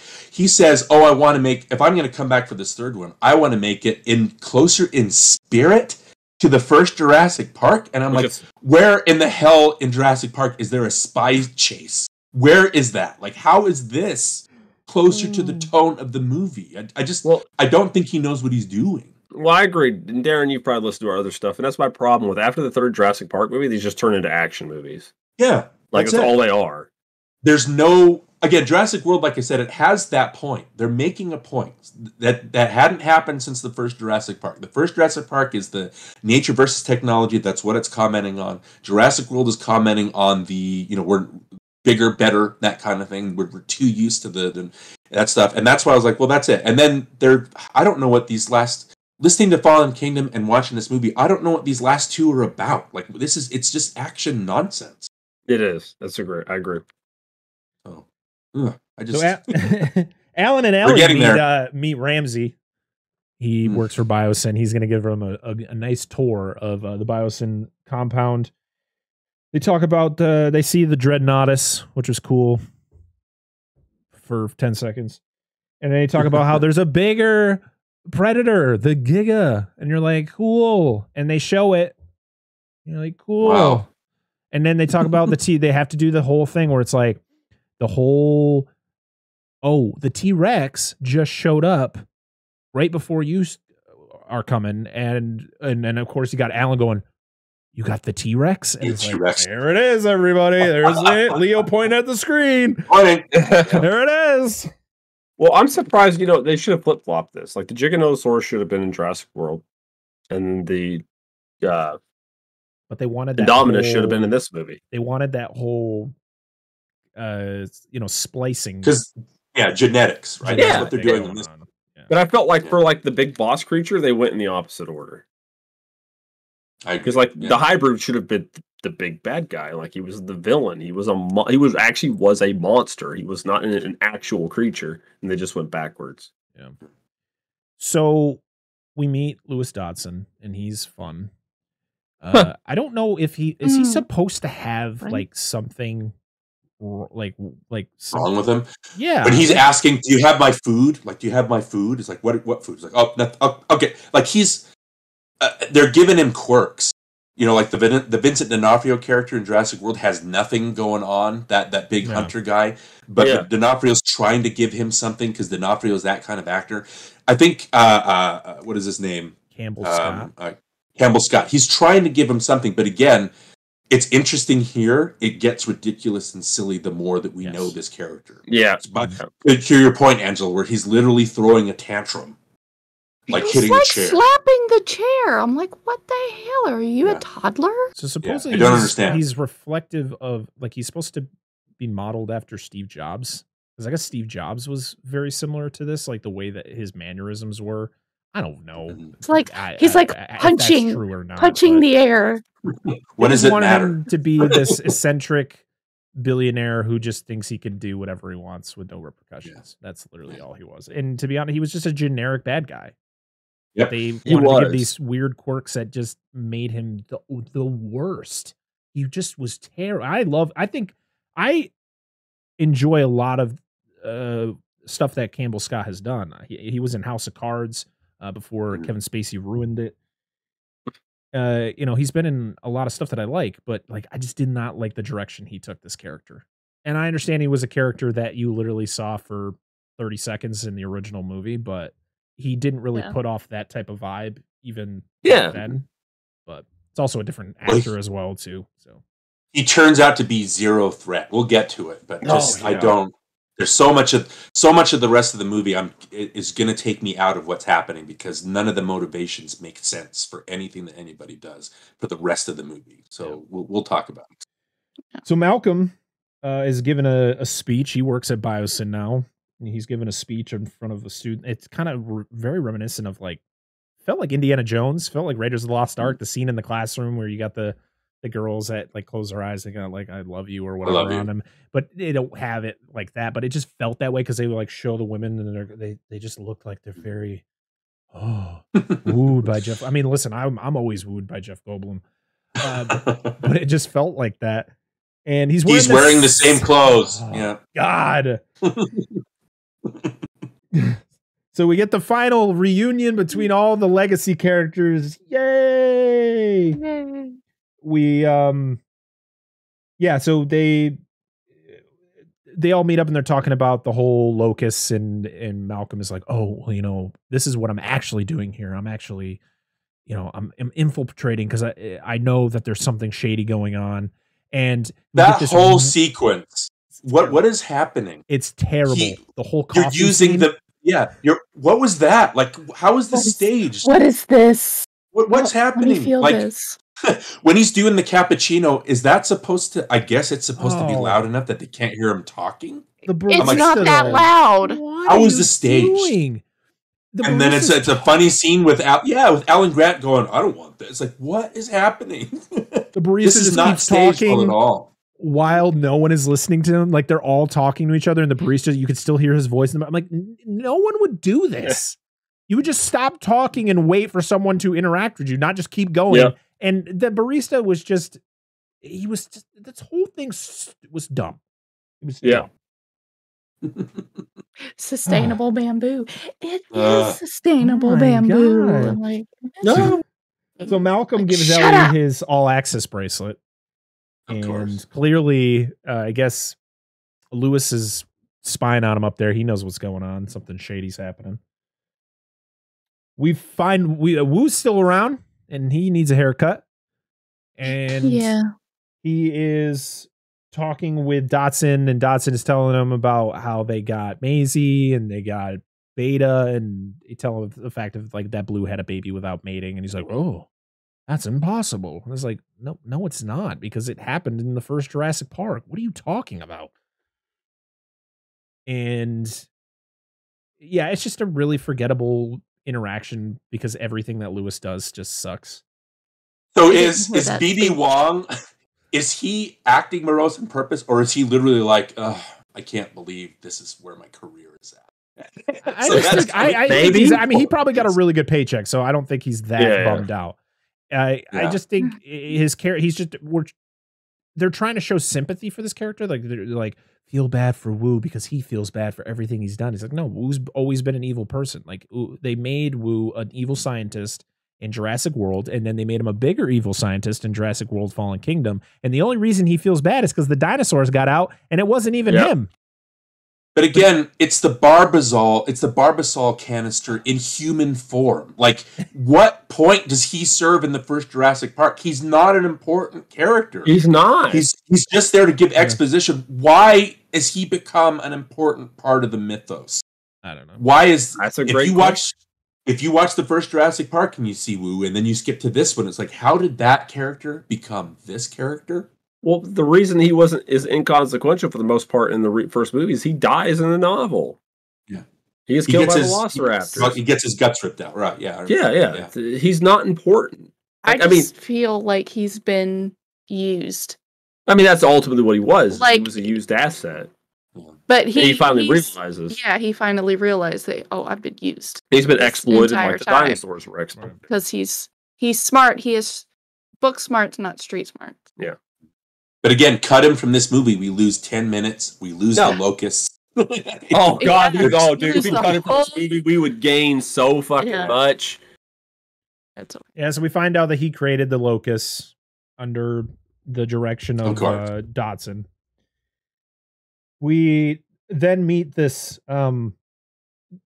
another generic bad guy, the evil Asian woman. I who what's her name again? Who cares? Oh, Sano? no. The actress's name is But I Deacon love Lockman. her. Yeah, she was I in love her. Altered Carbon, I think, on Netflix. Yeah. And she was in that show that I really like, Dollhouse. Yeah. She's random. Yes, Dollhouse. I think she's a good actress. She was very generic in this one. Yeah, she was just like, dude. You know what? She was a fucking Bond villain. That's exactly what she was. A shit Bond villain. Mhm. So Yeah. we also so the exchange is happening where Maisie's being delivered to her, also as well as Beta, and I guess Beta was transported by Kayla, the pilot, played by DeWanda Wise, and she sees Maisie being transferred, and she, you think like she gonna do something good, and then she doesn't. She just walks off with the money. Here's the funny thing, Parker. You're explaining this whole thing, and my eyes are glazing over as you're explaining it. Like, what? Where is this coming from? Again, how is this an offshoot of the first Jurassic Park? What does this have to exactly? do with Are we? It's to the point where you just get to. You're like, are we still talking about Jurassic World? Like, are we still talking about a Jurassic movie right now? Yes, we are. Everybody. Omar Sy's back. Everybody. Barry. Yay! And he's a spy. He tells Claire and Owen that what he's been up to, and spying on Santos, spying on the poacher guy, and and then goes, "Hey, civilians, why don't you spy with me?" And you're like, "That's not how that works." But Sure, whatever. I don't think that's how the CIA works. But Spy versus spy. we get the underground dino fights, which I actually like this. I like this whole thing where there's like this underground where the baby, people are trading, buying and selling dinosaurs illegally, and you got the dino fight pits, and we get the added scene where you get that dinosaur that the guy buys the dinosaur off of Kayla, and then he puts it into the fight, and he that's such horse What's shit. it called? What's it called, Dan? What's the name of that? I don't remember the fucking dinosaur. I It's just called horseshit. it- She kills. It's the chicken dinosaur. That's what I called it. It the serves the Oviraptor. same purpose. It serves the same purpose as the bunny in Monty Python and the Holy Grail. It's like this cute little animal that can rip you to shreds. It really It decapitates was this the other ugly dinosaur. I was Yes, like, it what was- the hell was that? It was an ugly ass pug dinosaur. I can't remember the name of it, but no, It was It adorable. had like whiskers. And it had, ripped like, off old that chicken man dinosaur's whiskers. head, and the dinosaur kept great. walking around, and I went, what the hell did I just watch? that I can understand why they cut that out of the movie because that does not make any fucking sense. This whole Like, thing that- felt very Star Wars. It really yes, super. did. So yeah, Kayla doesn't want to get involved with Claire because they meet up in the bathroom, and she's like, "Yeah, I'm good. Just why are you even here? This is not a good place to be meeting people and asking these weird ass Awkward questions." Awkwardly staged. Is Claire just going around showing that picture to everybody Yeah, that she talks I guess it's not very covert, huh? I don't know. It's So Owen and Barry go after the poacher and Santos. That ends whatever. And we get the so there was a plot point in Fallen Kingdom where they made the oh god, what was the dinosaur, the bad dinosaur in Fallen Kingdom? Oh, Indoraptor. Indoraptor. And its whole thing was that if you use a laser pointer and you point at someone, it would attack. The Indoraptor would attack. So what they did was like, we're gonna do it the same thing, but with these ugly ass raptors. These are the most generic. These look like raptors I drew when I was in like elementary school. When you're like, draw a dinosaur. This is what they're so boring looking. These raptors are just so boring. Is the only reason that the laser thing is in this is because it was in Fallen Kingdom? I 100% guarantee that is why. Because I watched it, I was like, this is the stupidest edition. What is the point of this with the lasers? Like, what is this? And then it doesn't go anywhere after they leave Malta. Like, what purpose does this serve? So, hey, guys, there's raptors that kill people with laser pointers. Woo! It's not like we've never seen Atrocious this before. raptors. Yeah. They're like kitty cats. Boring raptors. Dude, listen. Did you notice all the color schemes of these raptors are like the raptors from the previous films? It's except for the raptors were more interesting in the previous Oh, films. I know. I agree. And they're also all the wrong size, just like the previous. Yeah, they're all the wrong. They're all the wrong size, just like all the Velociraptors in the show. So the feds, they intervene with Santos and Delacourt. That's the poacher's name. That's the time I figured out what his name was. I figured out why because you were saying that it was the one looked like the guy from Supernatural. Yeah, I look like that one of the motherfuckers from Supernatural. But the reason none of the federal agents shoot any of the raptors in this movie is because they're not dogs. Go ahead. You're right. So Owen goes after Delacourt and they get into a tussle and you get the whole thing. Like, this is what pissed me off. So he opens up the two big dinosaur cages. I don't care what the dinosaurs were, but they're big. And Owen does this. What is happening? Stop putting your fucking hands up and run away. It's a Carnotaurus and Allosaurus. Yeah. I have to. Dan, I know. I just didn't care.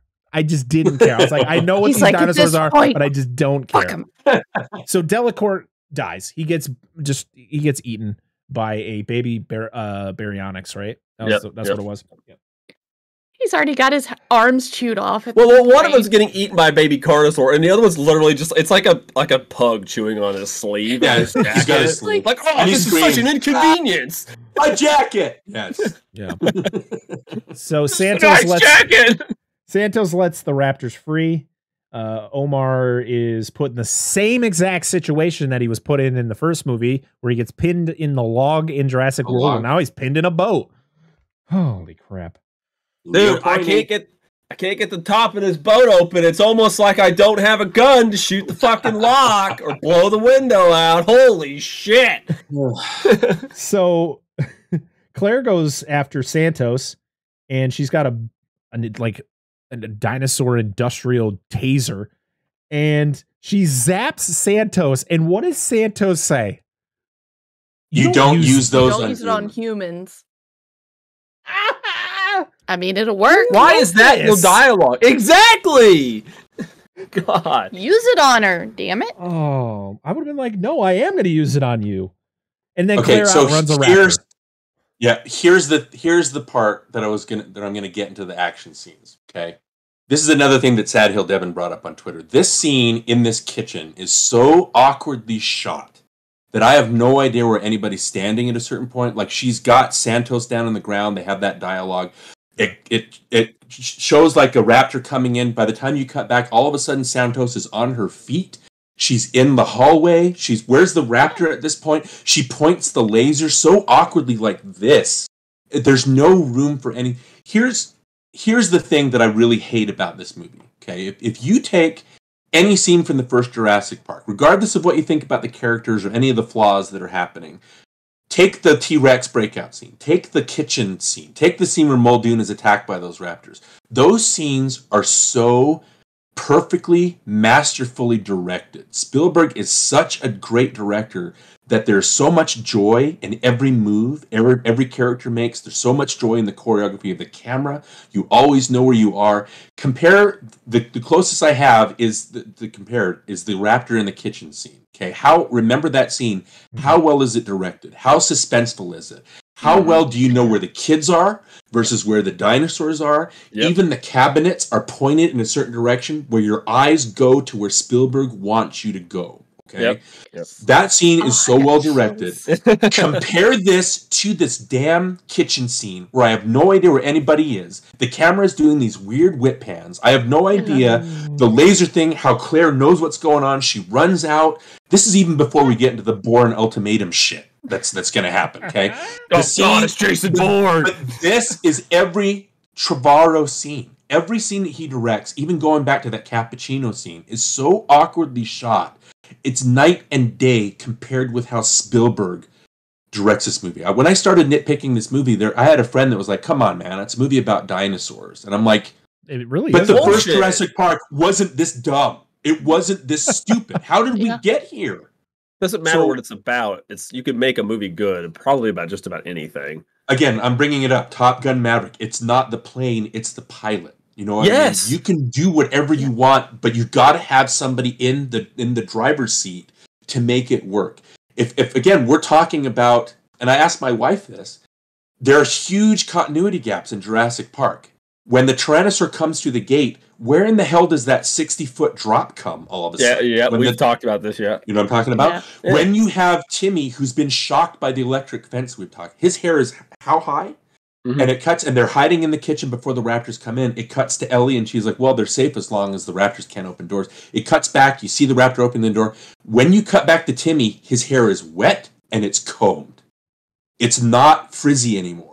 Yeah. But the thing is, number one, Spielberg knows he doesn't care about that stuff. Like, that stuff happens in Spielberg all the time.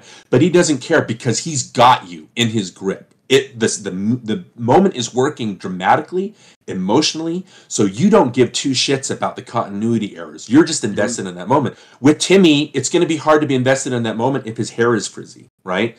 So you're going to want to comb it down. The problem with that is Spielberg is such a good director. Trevorrow is not even a quarter or an eighth of the director that Spielberg is. So there's no emotional connection to anything happening.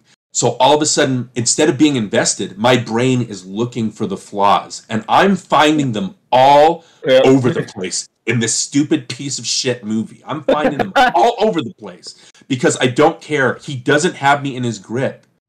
Even the tank in Jaws, Peter Benchley told Spielberg, the tank will not blow up. That's not how it works. And Spielberg looked him in the face and said, I don't care because I will have the audience eating out of my hand. Yeah. That's how good Spielberg is. Trevorrow is no Spielberg. That scene in the kitchen, I was like, how have we come to this? Forget the plot. I'm talking about the suspense sequences and the direction of those scenes. How far have we fallen since that first Jurassic Park? I hate this. And again, we haven't even got to the Bourne Ultimatum stuff. You know what I'm talking about? Yep. Every scene is like this. We're going to get to the scenes later when we have Ellie and Alan walking around the plant. I'm going to get to how there's no suspense in those scenes because of the way that Trevorrow shoots them. It's just a night and day difference between this movie and the first Jurassic Park. I don't understand how we got to this point and how this is making $1 billion or close to $1 billion. I don't get it. See, I have a hard time with sharp cuts back and forth when it's different angles. Because that's where my brain goes. It's like, well, how is she there when she was just here? Right. But then you have the two people that were living in this apartment. Where did they go? They were right here. You've got a dinosaur that came in. You've got Claire, and then you have Santos. Where did they go? They end up in the closet. Like, how did they get in the fucking closet? Well, what is Santos even doing? Like, you see Claire sees Santos walk off. What was Santos's plan? She walks into a building and then gets cornered by a window and doesn't know what to do. I was like, this character is pointless. she doesn't know what she's doing. Yeah, when Claire's trying to find a place to go and she opens up the door, oh, well, there they are in the closet, and she just leaves the door open and then the whole closet disappears. And I'm like, what part of this room are we in now? And then she goes out the window, and it's like, I'm so confused. I'm turned around because I know how when they came in, how it was laid out, and it just makes no sense because it's not laid out like that anymore. I have no investment in what's going on because of stuff like that. And I'm like, what the hell's going on? Yeah, it's not processing stuff. So I'm like, I'm lost. And then Santos, she walks back into where she is, and where she was before, and Owen and they point their guns at her. It's like, what are you doing? What are they paying you for? I don't know. Oh, jeez. But she also has that thing where she lifts her arm. Like, what is that? Is that her cool action pose where she puts her hands and like lights Owen up? I'm like, come on. This is the stupidest thing I've ever seen in a big blockbuster. Her bad guy pose. It is. Well, it's because she put her hands up because she was getting arrested, and so but she did the one final. Oh, gonna use my laser pointer on Owen. Stupid. Oh, what a waste! So Claire somehow outruns a raptor It's really stupid. Yeah. Kayla They helps all her. have run them. Like, Yeah, how it's the stupid. hell are you outrunning this? Kayla helps Do her. you guys have you guys been to the Twitter site that's but with raptors, where they take movies like Singing in the Rain or Ghost and they just replace somebody's head with a raptor? No, I'm not. You need to go to this. It seems like Trevorrow saw this and was like, "Sweet, I'm going to put a raptor in a Bourne Ultimatum scene." And there's the shot of the raptor jumping from one building, and I was like, "Come on." Why are you wasting my time with this? Now we're ripping off the Bourne movies in a dinosaur movie. They saw What this am I Twitter and they're like, watching? "Ooh, this could be fun." Yeah, Yes. you need to check that out. Already on Santos sets the rest of the Raptors on Owen. We get the really weird chase scene through Malta where the Raptors keep getting hit by cars, smashing into the side of cars, but yet still Just able to walk get that up shit and off. keep going. We get the scene It's where fine. it drives by It's the Carnosaurus and the other big dinosaur, and they got the guy with the scooter just driving in between them, like, oh, and then gets eaten. I was like, "What are you doing, bud? Why are you doing that?" Holy shit! He's too busy. Do we have any Italian viewers? It's about Malta, right? I haven't. I think so. I don't know. He's listening to our podcast. It's fine. Yeah. I'm so distracted. Oh, No. Owen epically gets on the plane, like this whole thing where he's driving on a thing and he jumps out of the plane, and then the raptor gets hit by the bike going out. It's just like, Oh, and don't What? forget the raptor conveniently, after getting hit by the bike in the plane, turns to falls dive in. conveniently in the water, so it won't get hurt. Do raptors As know this swim? movie likes. Who knows? Oh, I'm sure they can swim. Well, Atrocia raptors can. Fuck, that motherfucker's like a narwhal. He's just like in them deep cold water. Don't bother them none. Pyroraptor. Pyro. Well, then we're talking about the pyro raptor. We also have a weird continuity error where Owen and Claire are standing up, holding each other as the raptor falls out. It cuts back, and they're lying on the ground next to each other. And she's like, "Are you hurt? Are you hurt?" And he's like, "I'm not hurt. Are you hurt? Are you hurt? I'm not hurt. Are you hurt?" That and one, then I he don't goes, remember that being the movie. The original. and then he's That like, wasn't in the he original. tries to get up. It wasn't. It's so dumb. He tries to get up, and he's like, "Oh, am I bleeding?" And they take the, "Am I bleeding?" I was like, "What is this?" It's like it went on for so long. Yeah, Shut so the long. fuck up. Do you ever think it wasn't important to film some of these scenes? Do you ever think like No, this would be I don't relevant at all? understand. This is like, it's like, oh, we got an extended cut, everybody, because I know a lot of people are mad. There was a lot of stuff missing. It's like, but what are you adding to the movie? Nothing important was added to this. Like that 45-minute exchange of them going, "Are you okay? You okay?" Like it doesn't matter. Owen is okay. Nope. He can't die. He is a Terminator. Yep. Kayla Watts No, they're decides she's going to bring him to Biosyn. She's going to help him now. Cool. Why not? Ellen and Ellie get the tour from Ramsey, and Ramsey's like, "Hey, do you want to walk around by yourself?" "Sure, of course I do." So, and he's like, "Well, just don't go that way to the place you're not supposed to go. Yeah, you need a Yeah. ring to get down there. Don't That's go the over low there, level guys." cover. And they're like, "Okay," and then they wander there. Like there's a thing called subtlety in a movie, and you just like are not anywhere near that. Did you guys also notice we missed the part? So we know as an audience that she's being taken to Biosyn. We know that. But when Claire finds out, they do this reveal where it cuts to Maisie in a car approaching the airplane that says Biosyn. And I was like, is this supposed to be a big reveal? Because I know this already. I'm ahead of the characters by about 20 minutes. Oh my Yeah, God. dude, you made this far too predictable yeah. to be a real shocker to us, folks. So Dr. Wu tells Maisie about Beta in Blue and how they're the same exact raptor, like everything about them is the same, and that her mother, she wasn't a clone of her mother, but she was. Her mother actually gave birth to her, but they're identical because she did illegal shit to herself. Yeah. And I guess Maisie's DNA is super important. It's going to save And the the- world.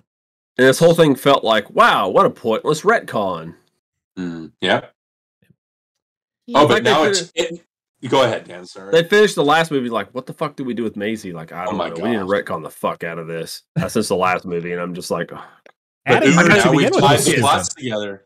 We've tied the plots together now because the DNA from Beta and Maisie are going to be able to mix with the DNA from the locust. Oh, I get it now.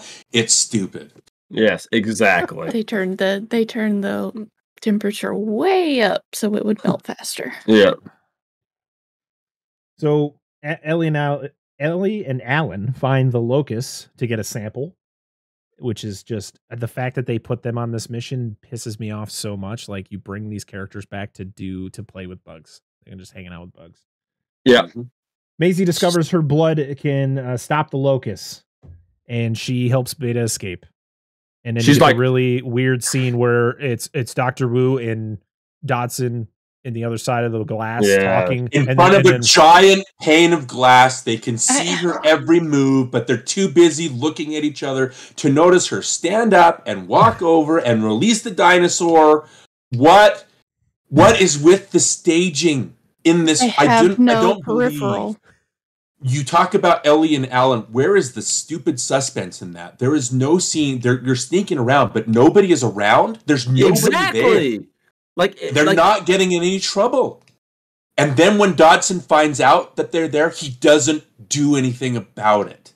There's no suspense that's built. What is with the staging in this movie? Nothing is realistic or believable. From a you don't make Dodson any kind of real threat, like you mentioned. So there's no like consequence to what they're doing. Essentially, like, what is he going to fire me? Yeah. Ooh, well, he does. He brings Malcolm in. You're fired. That's it. And then Ramsey has 2 or 3 scenes where he confronts him and says, "You're doing this wrong." It's like, I'm going to keep doing it. Okay, I'm going to leave. I'm going to come back. We're going to have this exact same conversation all over again. It happens like 3 times. But yeah, Dodson is no threat. He's useless.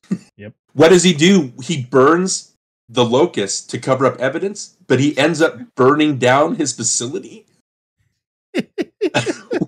What's happening? I will burn him. The fucking evac for that, the purge system for the fucking containment unit kicked on. Like, what are you, a dumbass? Like, what the hell? It's like this guy doesn't even know what he's doing. He doesn't even know his own facility. If you're comparing this to the first Jurassic Park, how tense is that Alan is trying to get the kids back to the main entrance of the park? He's trying to get them back to safety.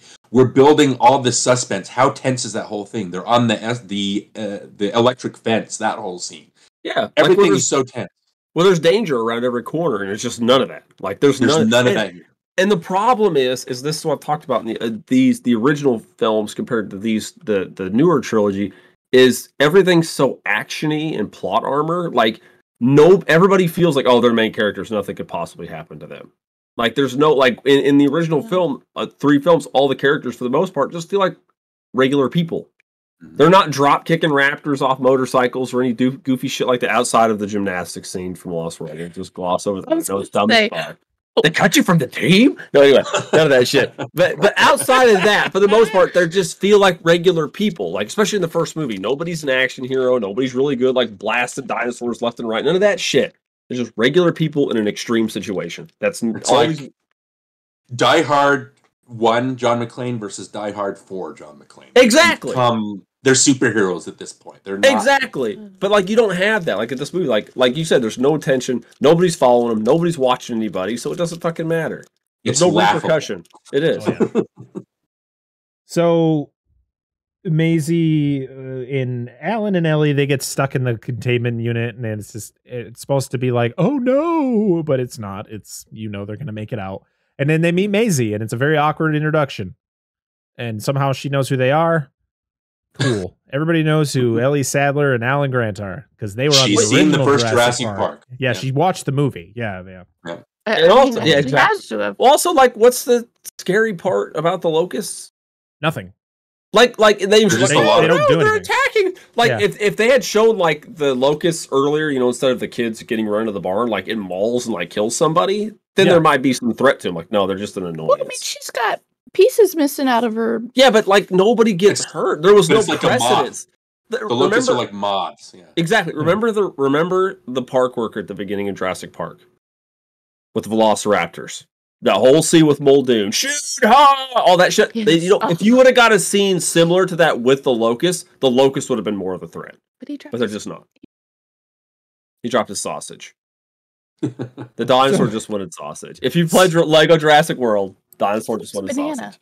Well, No, if they're it's sausage. genetically, again, I'm not a coulda, shoulda, but if they're genetically modified locusts, why couldn't they make the locusts like man-eaters? Like, where? Exactly. Why isn't there I'm that extra assuming threat? that's what they were getting at. Listen, go watch like Just the assume Ten that. Commandments.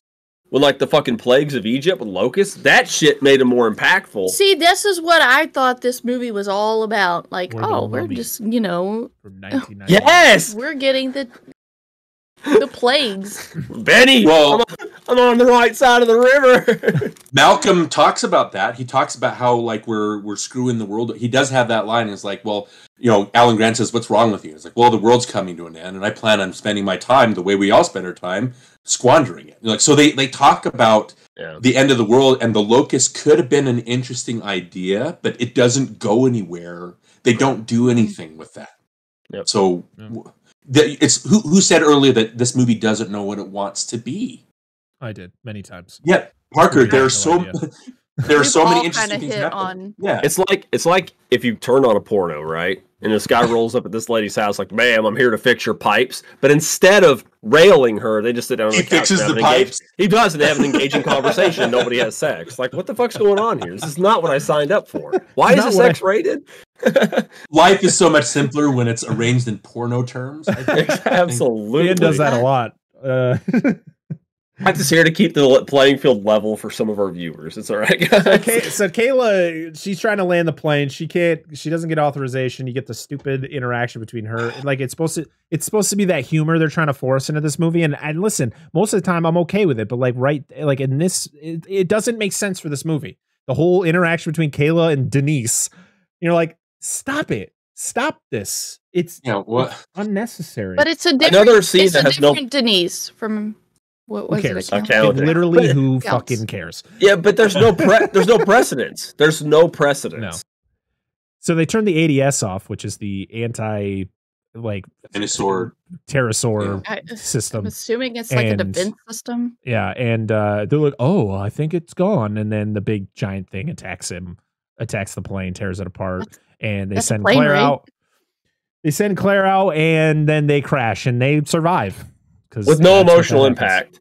Yeah. Because this movie is shit. It said it's like, oh no, Owen and other lady are gonna die, or Kayla, and like we gotta save Claire, and like there's no like emotional build up to this at all. Well, there's two problems with this. Is you have the scene where, again, I don't understand the staging. He's shooting it like it's a one, like it's what is it when you have the camera on you? He's shooting it like that. Oh But yeah, again, I don't care about this character enough in this movie for this to matter. But then you have, like, she lands, she deals with the dinosaur with the long fingernails, all that stuff. You have Owen and Kayla who are fighting was it another raptor that ends up under the water? Pyroraptor.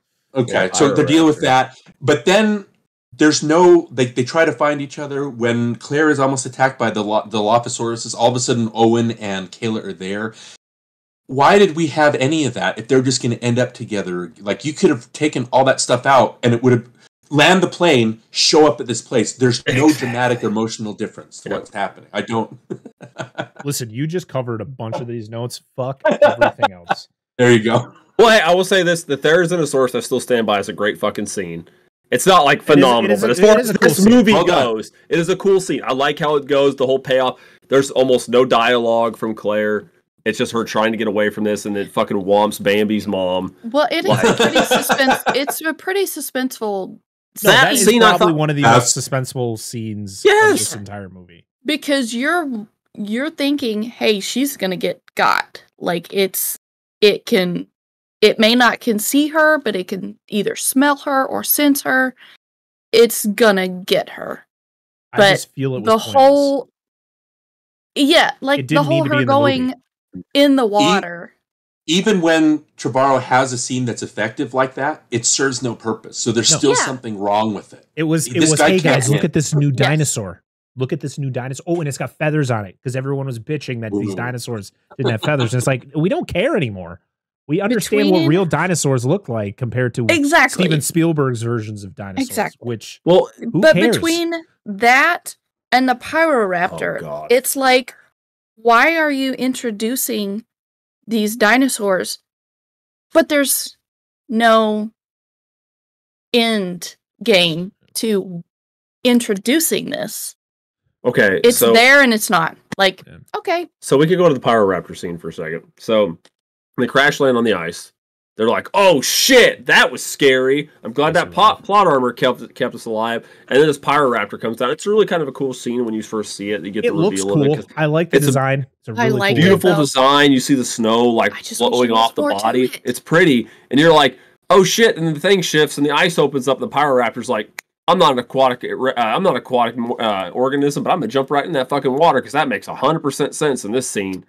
And I'm like, why don't you just make it some kind of aquatic reptile, like a plesiosaurid, or like a smaller mosasaur, like a chronosaur or something? Like, that would have made more sense than a fucking Pyroraptor.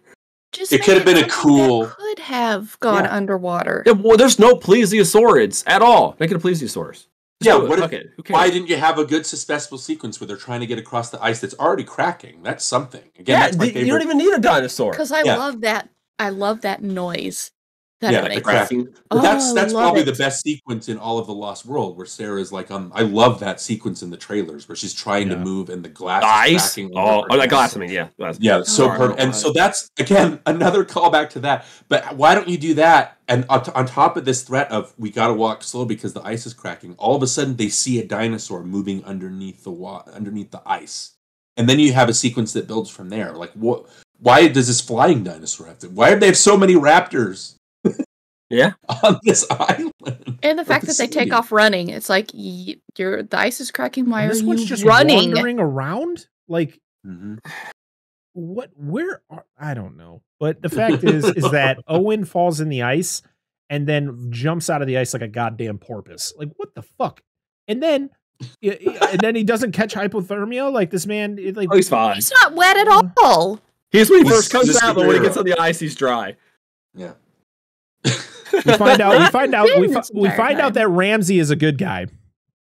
Because I guess he was trying to put off some. To be honest, when I first watched this movie, I thought he was gonna be a bad guy, but I like the fact that they made him a good guy. Like, he's also there, What? Well, the problem is that he walks into the scene and says, "I'm a good guy." Yeah, pretty much. That's literally what he says. Trust me. Oh, all right. You've only just met me. This is the line I stand on. Perfect. Call me, maybe. Yeah. And then Dodson turns off the car that Ellie and Alan and Maisie are in. And you're like, oh, okay. Ooh, he can press a button. This guy's a real threat. Sorry about this minor inconvenience I'm giving you. And this is an added scene where they stop in the dark tunnel and Alan has to talk Maisie off the train. This wasn't in the theatrical. No.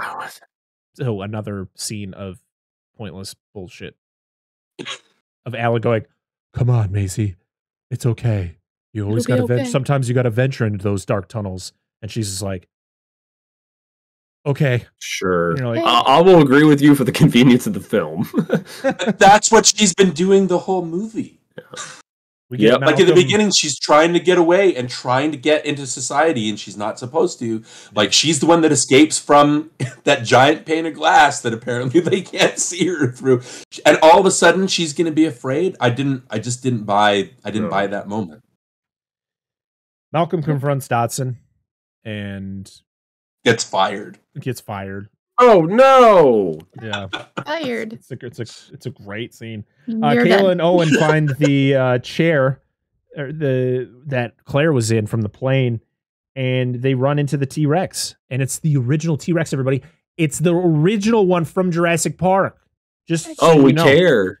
And also the Giga is there too, and they have a little spout over the deer carcass, and the T-Rex just gets to the point where it's just like, yeah, I'm good. I'm just gonna get the hell out of here. And I'll see you later. Yeah, pretty much. Bye.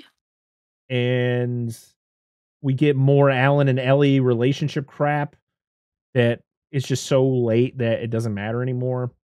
Ramsey, we're past that point. Just kiss already. Right? Yeah, kiss and get it over with. Ramsey helps Malcolm. And Ramsey catches Dodson deleting files. Was this in the original? Yeah. No. Theatrical? Okay. No, none of the server room stuff was. This is one of the scenes I was talking about where Ramsey confronts him, and then he's going to confront him again. I think it happens at least twice, maybe three times. It's two times. In the theatrical cut, he only confronts him once. Yeah, at the He office. only at the confronts very, him at very the end. office when everything's gone to shit. When the I mean- whole facility's on fire. And things are cut for a reason. Yep. Why didn't he And just punch him? He and should just have. He's tie him too up? cool. He's too cool. He just for didn't that seem shit. like a very violent person. He can't dirty his hands.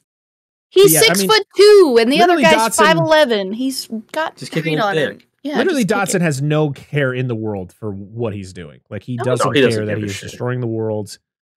And the funny thing is like it's not going to benefit him either, because even though the locusts are like Biosyn's going to be done, like they're going to find out that he is behind everything.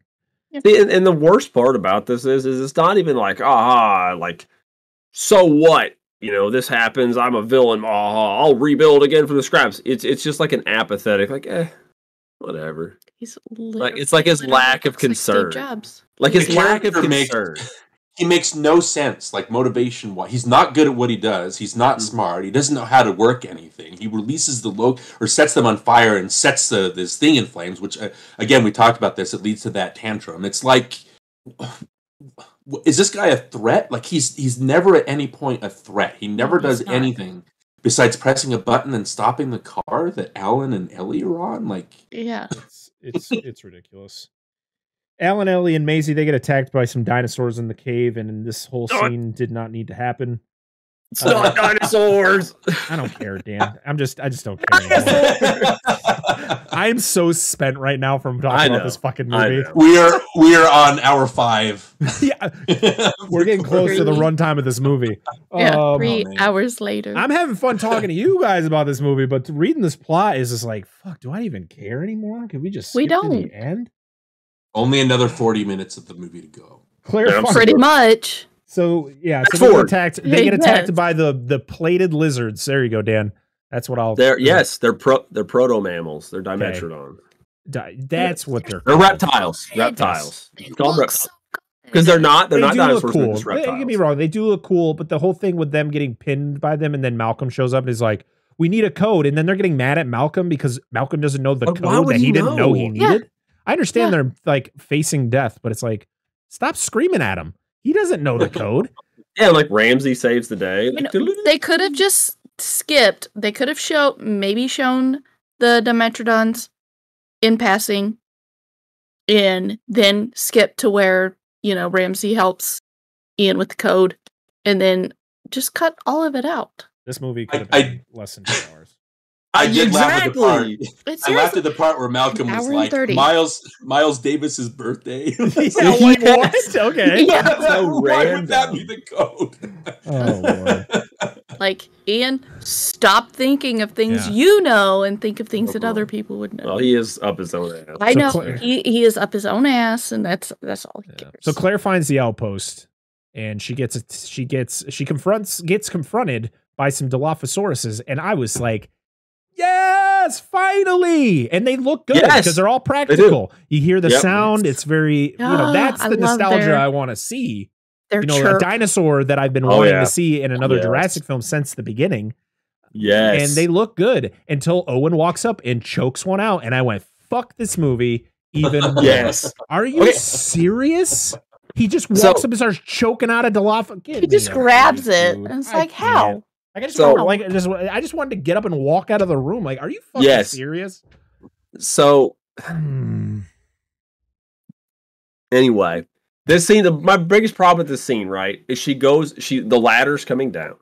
Super slow. And she Why the hell is it But going so the slow? ladder is down enough for her to get up there. And if she looks over there and sees it, why would she be like, I'm gonna hide behind the pole? Like it's right there. Like you're not obscuring yourself from it. Because at this point, there's 2. Yeah, because there's the one on the other side of the pole, but the one straight to the ladder that she can fucking see. Just go up the ladder. They can't climb. Trucks can't climb trees. Come on. Are you guys ready for this next part? So Dodson sets the locusts ablaze, and then they just escape. They crash through the windows above, and then spread out throughout the whole facility. And Malcolm looks up and he goes, "That's bananas." I had to write it down. I know you already said the line before, but I wrote it The down. funny line. It was. I mean, especially coming from Malcolm. I wouldn't The have made it vehicle this then far. crashes, and then when they roll down the hill, after the way too long like interaction in the car about leaning, oh, should we lean to the left? Like, took too long. They roll down the hill right in front of Owen, Claire, and Kayla. You're like, well, that's convenient. The convenience there. And so the old and the new meet finally. And then the Giga makes an appearance. And it was very anticlimactic. I'm in this movie. Oh, hey, guys. And Malcolm uses a locust that's on fire to distract the Giga. Wonder where they got that idea from. Why are they still on fire at this point? Inside. Why are they still flying? They should not still be flying. Their wings would be burned off. Too. When the characters are trying to get up to that ladder, I don't think there's a lot. I don't know how some of those characters got up that ladder. It shows like it. There's no the geography. All of a sudden, Owen is like he's at the bottom, but then it cuts and he's already at the top. It's like I don't understand what the staging. We're also talking. There's this when the what do you call it? I'm going to say it wrong. The what is it? The Giganotosaurus. The Giganotosaurus. When it shows up, you have a shot of Laura Dern and Bryce Dallas Howard turning toward the camera. And then it cuts to a shot of Laura Dern and Sam Neill. And Bryce Dallas Howard is no longer next to her in the shot. It's literally one shot to another. And Claire disappears. Yeah, she disappears from the shot. Again, the editing is so weird in this thing. It's just full of these things that are like, where did that person go? But I like how Macy. She's scared to get up the ladder until I didn't like the dinosaur pulls the cage off. So stupid. Like, I'm like, just keep going. No, like it's not fighting through. Just climb. Like you sit right there where you're at and you die, or you climb and you still probably die. So you pick your pick your poison. Just fucking climb the damn ladder until the cage comes off. And then she's like, I was like, what the fuck are you doing, lady? I'm like, I'd feel more safe with the cage there, you know. So Malcolm crawls back into the vehicle. What do I know? We need that throwback. Yeah. And then, yes, Maisie doesn't move her ass up the ladder. We get the waving fire at the dinosaur as another callback, because this is what this entire movie is. And we get this cool shot where he throws it into the Giga's mouth, and then it looks like a dragon because it's blowing fire. And you're like, whoa. The Giga gets embarrassed and leaves because it gets zapped and stabbed a few times, and I'm like, screw you guys, I'm going home. This just was so bad. Dodson just sucks in so many levels. That's literally a note. Owen explains raptor training to Malcolm, and then Malcolm tells him about a dog that humped his leg to the point he got a callus on his shin. And I was like, I must have stepped out of the I ring literally named my child after you, Malcolm, and this is what they did to you. Definitely not needed. Ramsey everybody. Ramsey finally tells Dodson he's the mole. And I was like, okay, this is sure. And this is when Dodson goes, fire you. Dodson we already knew this. What? But you were like so loyal to me. It's like, but I wasn't. Again, so useless, this guy. He's this fucking movie. You get the power back on to turn on the ADS. Wonder what that's from. Oh my god. Is this just Jurassic Park just done way worse? Yes. It is, 100%. Yeah, because in this one they had to cut wires with the axe. Yep. You got Owen. For some other reasons. The insects were half on fire in the server room, and some of them were all right. Tell us you get that all important line where Ellie says, "It doesn't matter what you've done. What matters is what you do now." It's like, why are you saying this? Yeah. But Claire learns her lesson. There's Claire's arc completed. Yeah. Alan talks about raptor kill techniques while they're trying to find beta. And it's like, no, you're talking to a guy who trained raptors. Like, he doesn't care, Alan. Like, no one cares. Yep. You get the flip-flopping between the scenes with Claire and Ellie, getting attacked by the locusts and also chopping at the wires. And then you get the beta rescue scene where everyone's got to put their goddamn hand up to get her. You know what would have worked a lot better if Owen triangulating. Yeah, if Owen would have went up to beta and been like, "Come with me if you want to live." Why the hell not? Oh man. Dodson finally meets his end the same way Nedry did. I guess that's pretty ironic. in a way. I guess. I At do this like point- that. I do like That how he whole- died, but why does he say to the Dilophosaur, "What's your story"? Yeah, Well, first of why all, you get- yeah. What's Why are that? you gonna have a conversation? Okay, my Darren, The whole conversation was stupid, Darren. but I do like the whole.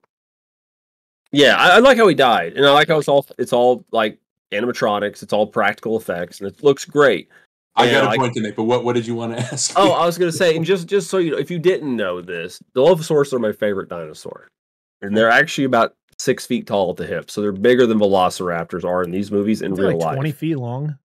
Yeah, like 20 21 feet long is the holotype, like the biggest known specimen for it. Yeah, and they're fucking huge. But like I don't understand why they're always small. Don't confuse them with Velociraptors. Well, you got 27 in this movie. How are they gonna fucking confuse them at How are this you gonna point? I don't know.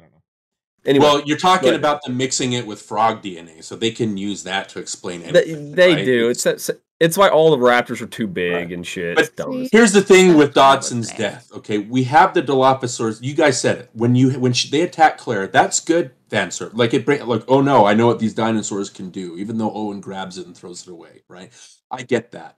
But then you have Dodson literally grabs the Barbasol. I don't know why he's taking that with him. He takes the Why? Barbasol can. Fucking Barbasol It's an- can, man. It's to be an exact copy of the Nedry scene. So when this happened, I didn't understand because I think my brain was just not working anymore. But I watched the scene where the Dilophosauruses get Dodson and I think it shows the can or whatever. And my wife says out loud, she's like, "That's just how Nedry died." At which point I said out loud, "This is the stupidest movie I've ever seen." Because it was so, oh my gosh, like I get it. But at this point it's like, stop.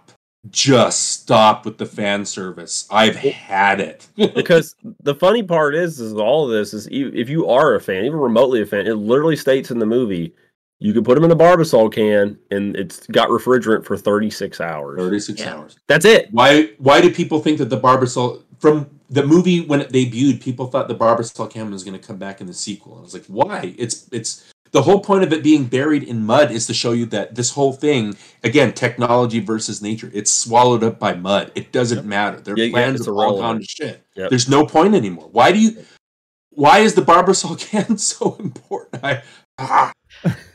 It's pointless. Sometimes I it's just just good assumed to it just was not think just- about it. Yeah. It was just something for him to nostalgia for him Who? as a character. I still hate him as a character. But it would be if he was in more than just the first fucking movie, it would make sense. But it does. Yeah. It's pointless. Yeah. Nope. So Dr. Wu explains how he can stop the locusts. Is he just wandering around where did he come from? He's like a lost child. He's got his briefcase like this. He's like, He's a lost puppy. excuse me, He's got attachment issues. can you It's all help me? He's like a For medicated the 1,000th homeless time, person. what is with the staging in this movie? I don't. That was rude. It was probably rude. I'm sorry. I didn't mean it that No, way. I'm sorry if that came off that way. Holy shit. I just thought about that. Damn, I'm an awful person. Well, I I talked will to not you. What repeat did you? that. You guys didn't catch what I said, did you? I did not hear. I wanna hear did not hear what you said. Okay, wanna that's hear fine. Woo, I said he's like a medicated homeless person. Like, that's what he looks like. He's like, I'm help. I'm dependent. I'm dependent. I need help. I need help. Like, An can adult, do you're it. adult. The system. yeah. Oh gosh. We then get the final Dino showdown between Rexy and the Giga. And the Giga wins, and you're like, "Oh no, Rexy's dead." No, I do like the line of Grant saying, "This is not about us," and I thought And that they was all run. Yeah. But again, this whole fight, it's just a repeat of that Jurassic World fight, but It with zero. is. It's with zero emotional attachment, though. There's no. Did you like that nothing. Rexy walks behind the waterfall thing, and it looks I like the don't give a logo? I do. I do like how she Ah, enters. I do like this whole scene with the fight. The only thing I hate is when they're under the door and or they have whatever. no concern. Whatever. There's no concern for what's happening above them, But somebody's like, and they got their arms up like they're gonna hold I'm this like, thing. how the hell are you gonna hold it up? You've Well, got what are you two doing? dinosaurs. And there's no stakes. There's no threat to this thing. It's all Teflon. Yeah. There's no the dinosaurs obviously aren't there, so why should the actors care? Like there's no. I'm like, you guys are all gonna die. What should have happened Move. was it should have been like Grant, but have been like, this isn't about us, and then just cut to them, like cut to the dinosaurs fighting, and them just be on the helicopter. Yeah, it's Like there's no tension in this scene. It's fucking. they can still watch the dinosaurs fight, but they do not need to be in it. We should get out of here. No. I want to see how this shit pans out. Keep this hovering over. No, we're gonna go hide. Yeah, no, but the best part about this whole thing, I will die on this hill, is the fucking Therizinosaurus. It's my favorite part about this whole fucking ending The fact scene. that the It's T-Rex so just great. throws it into its claws, and it just looks like it has no idea what just happened. It's like, Hey, I won something. Shit! Oh shit! Oh! I was just here for the waffles. What the fuck? Yeah, and then they do the same thing like Blue and Rexy did in Jurassic World, where they look at each other and they just go, "Good job," and then they kind of go their own way. Yeah. If they had thumbs, they do thumbs up, but they can't do it. Anytime anybody says "what the hell," I can only hear the Asian guy go, "What the hell? I will send you to Jesus."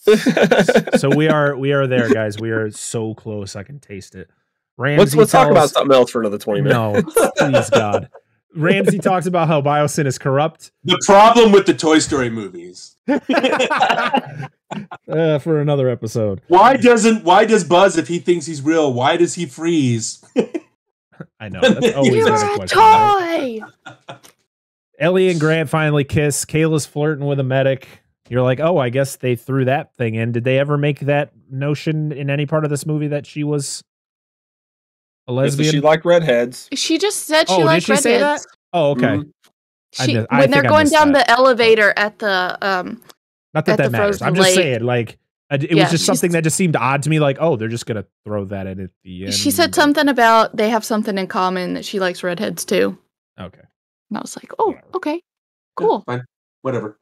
So Grant and Ellie are going to testify in front of Congress, I guess, and you get the thing where the girl's playing with the little dinosaur, and Grant's like, "Well, I'll never get used to this." I'm like, "Yeah, because it's going to get fucking worse. There are dinosaurs and people together. It's not going to end well." It's not look good in a suit and tie.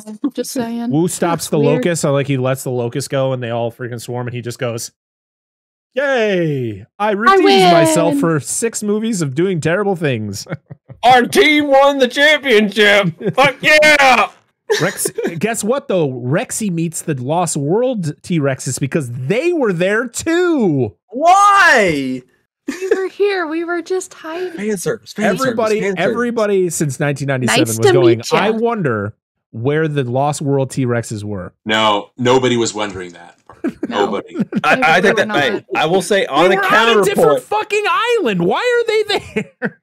I wanted to Dinosaurs, know. they're excellent swimmers. Yeah. My Yes, biggest complaint about this apparently. series of movies is nobody talked about. Like, I mean, outside of it was vaguely mentioned like 2 times. Nobody mentioned Sorna. That was my biggest problem with this trilogy of movies. They Well, one of don't, my and biggest that's problems. and Sorna's there was a never whole brought thing up. before the movie came out. There was like pictures and stuff that said like Isla Sorna, Yeah. and I was like, oh shit, they're gonna talk about Sorna again, and they never do. No.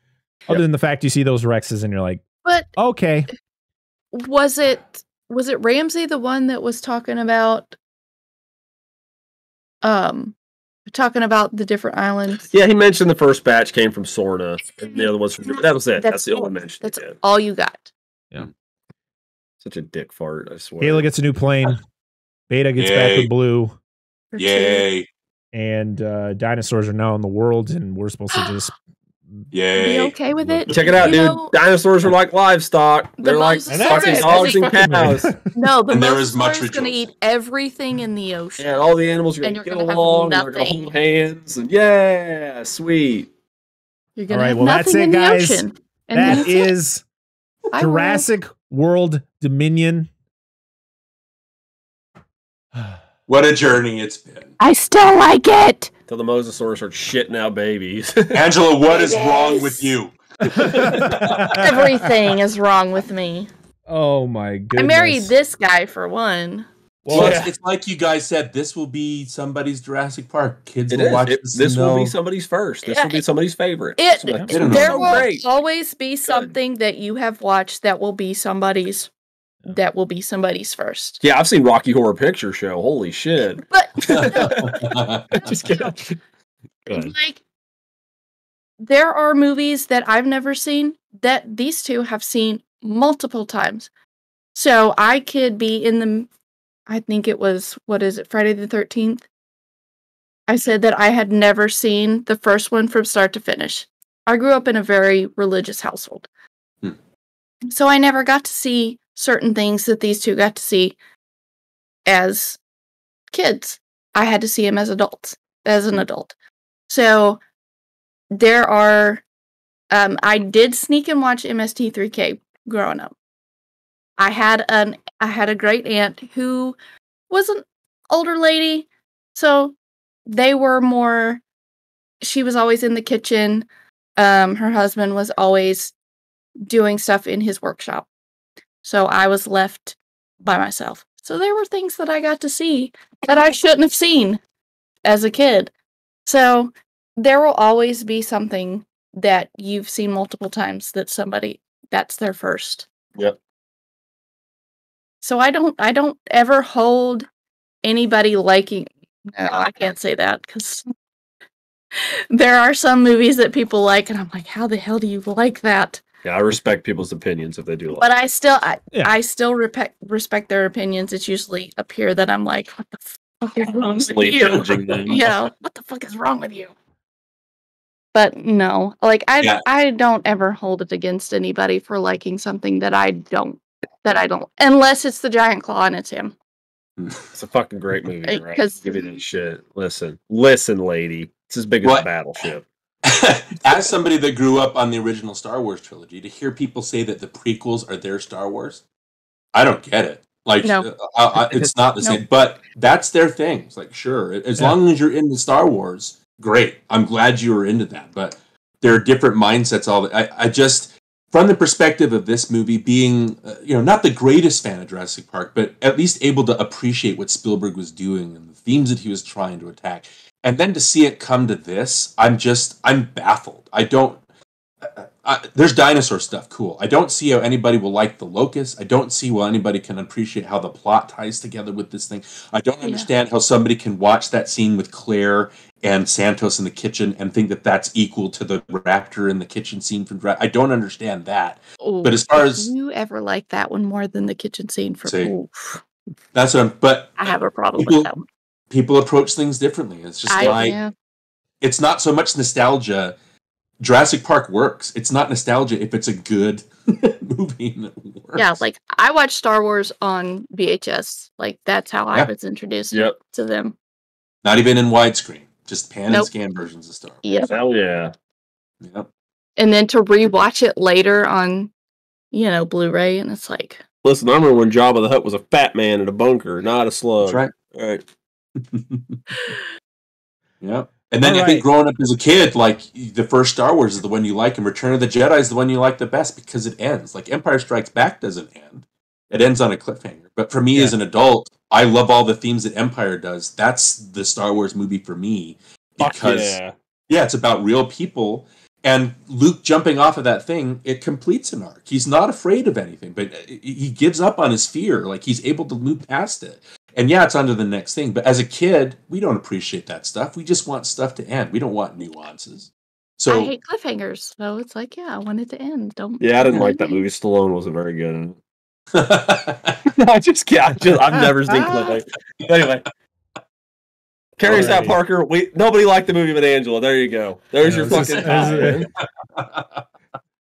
This is my worst Jurassic Park movie. Almost 3 hours. Yes. It is still the lowest of the low. But would I watch it about again? This fucking movie, Angela? Are we still talking about this movie?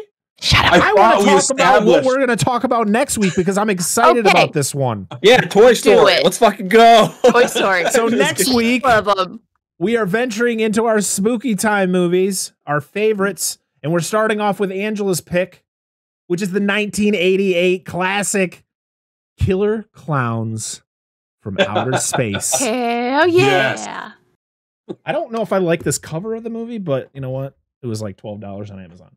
Seems more dramatic than the movie is probably actually going to be. I've never seen it before. I have never seen it either. I just heard excited. I've seen it once because somebody of a podcast I listened to was covering it, and I wanted to see it before I listened to the review.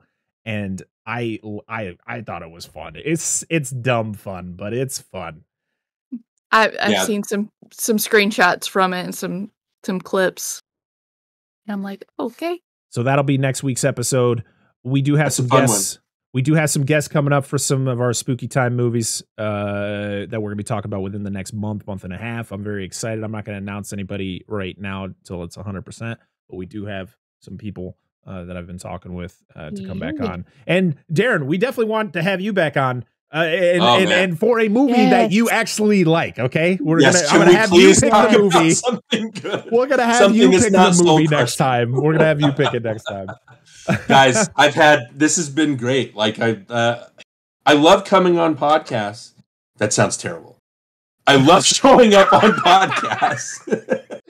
And I love just having. Oh my God! I love having these conversations that are more about just friends, just chatting. So this is one of those times. I really appreciate you guys have again, I was telling Parker, you guys probably don't know this, but I was direct messaging him saying, what I love about your show, first of all, you like The Dark Knight Rises. So we're good. We're good there. The other thing too is you guys are always able to find the positives. It's hard. It's fun making fun of bad movies, and it's fun like losing, like your soul leaves your body during these movies that are so bad. But just being able to find the joy in these movies, that's one thing that I love about your podcast and why I'm going to keep listening to you guys. And again, why I'm looking forward to coming back. I'm inviting myself onto your podcast again, even though you just I'm coming back whether you want me to or not. He's just going to show the fuck up. Like, what's he doing here? Thank you. Absolutely. Thank you. You guys are great. A lot of people like say shit about how Twitter's terrible, but to be honest, I've met so many amazing people through Twitter. I mean, that's how I met you, Darin. I think you started following me on Twitter, and then like I read your hot takes on movies, and most of them I don't agree with, but you know what? That's how it goes. And that's why they're hot takes. But it's one of those things where it's like, I think that's the thing is you should be able to have those conversations. You should be able to be friends with somebody who might not have the same viewpoint as you. Like it shouldn't be at odds. Like if you don't like a movie that I love, we shouldn't be at odds with each other. I mean, how often have we talked about movies and I've been the only one that liked it or the only one that didn't like it? I've shat on a couple. Talked about, I'm like, nah, this is not good. And I get it. Like a lot of people, and I've also heard people say, like, if you don't like a movie, don't. Why would you talk about it? And it's like, because for one, we already talked about all the Jurassic movies, so we got to finish it. We talked about Ghostbusters 2016. Yeah, like we didn't like that one. It's okay to be honest. I like listening to podcasts where people are kind of trashing on a movie. Not being too like. I feel we might have been a little bit too critical on certain points, but you know what? I just don't care. Fuck it. Different listeners, we're 72 episodes into the show. People should know what to expect from us. Okay, especially with this. If you listen to our fresh cut, you knew what you were coming into for this, and that's about it. So, Darin, where can people find you? You can find me on Twitter. It's the only I've given up on Facebook. That was too much of a thing. I just can't. I can't. Facebook, I can't. So you can find me on Twitter. It's at DW Lundberg. Again, NostalgiaCast. We've got links on my Twitter bio that you can find. We're on YouTube. You just look up NostalgiaCast. We started 3 seasons ago, like me and Johnny, like recording, getting our faces on the internet, all that. So you can find me on YouTube at NostalgiaCast. Find me at Twitter at DW Lundberg. Again, I've got the hot takes. I try not to be too sadistic and acidic with my takes. I want to start conversations like you guys are talking about.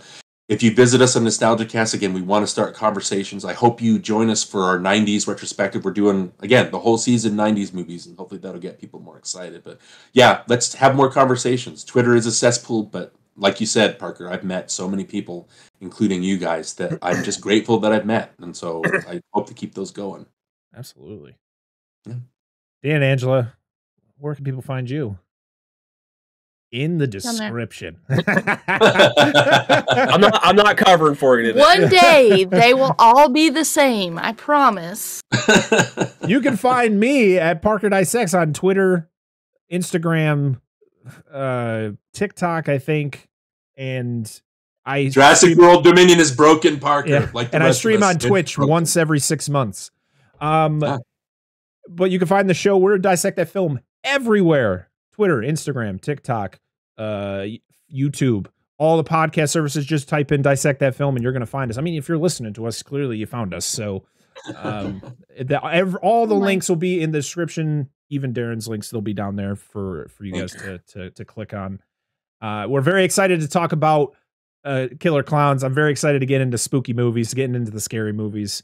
And possibly there might be a fresh cuts of Barbarian out before you guys watch this, because maybe I'll just do that on my own. So yeah, until next time, everybody, I am Brett Parker. That is Dan and Angela of DNA Gaming, and that is Darin Lundberg from NostalgiaCast. This has been the Dissect That Film podcast, episode 72. Have a wonderful night. Bye-bye. Bye. Magic hand. Magic hand. Magic hand. Ha!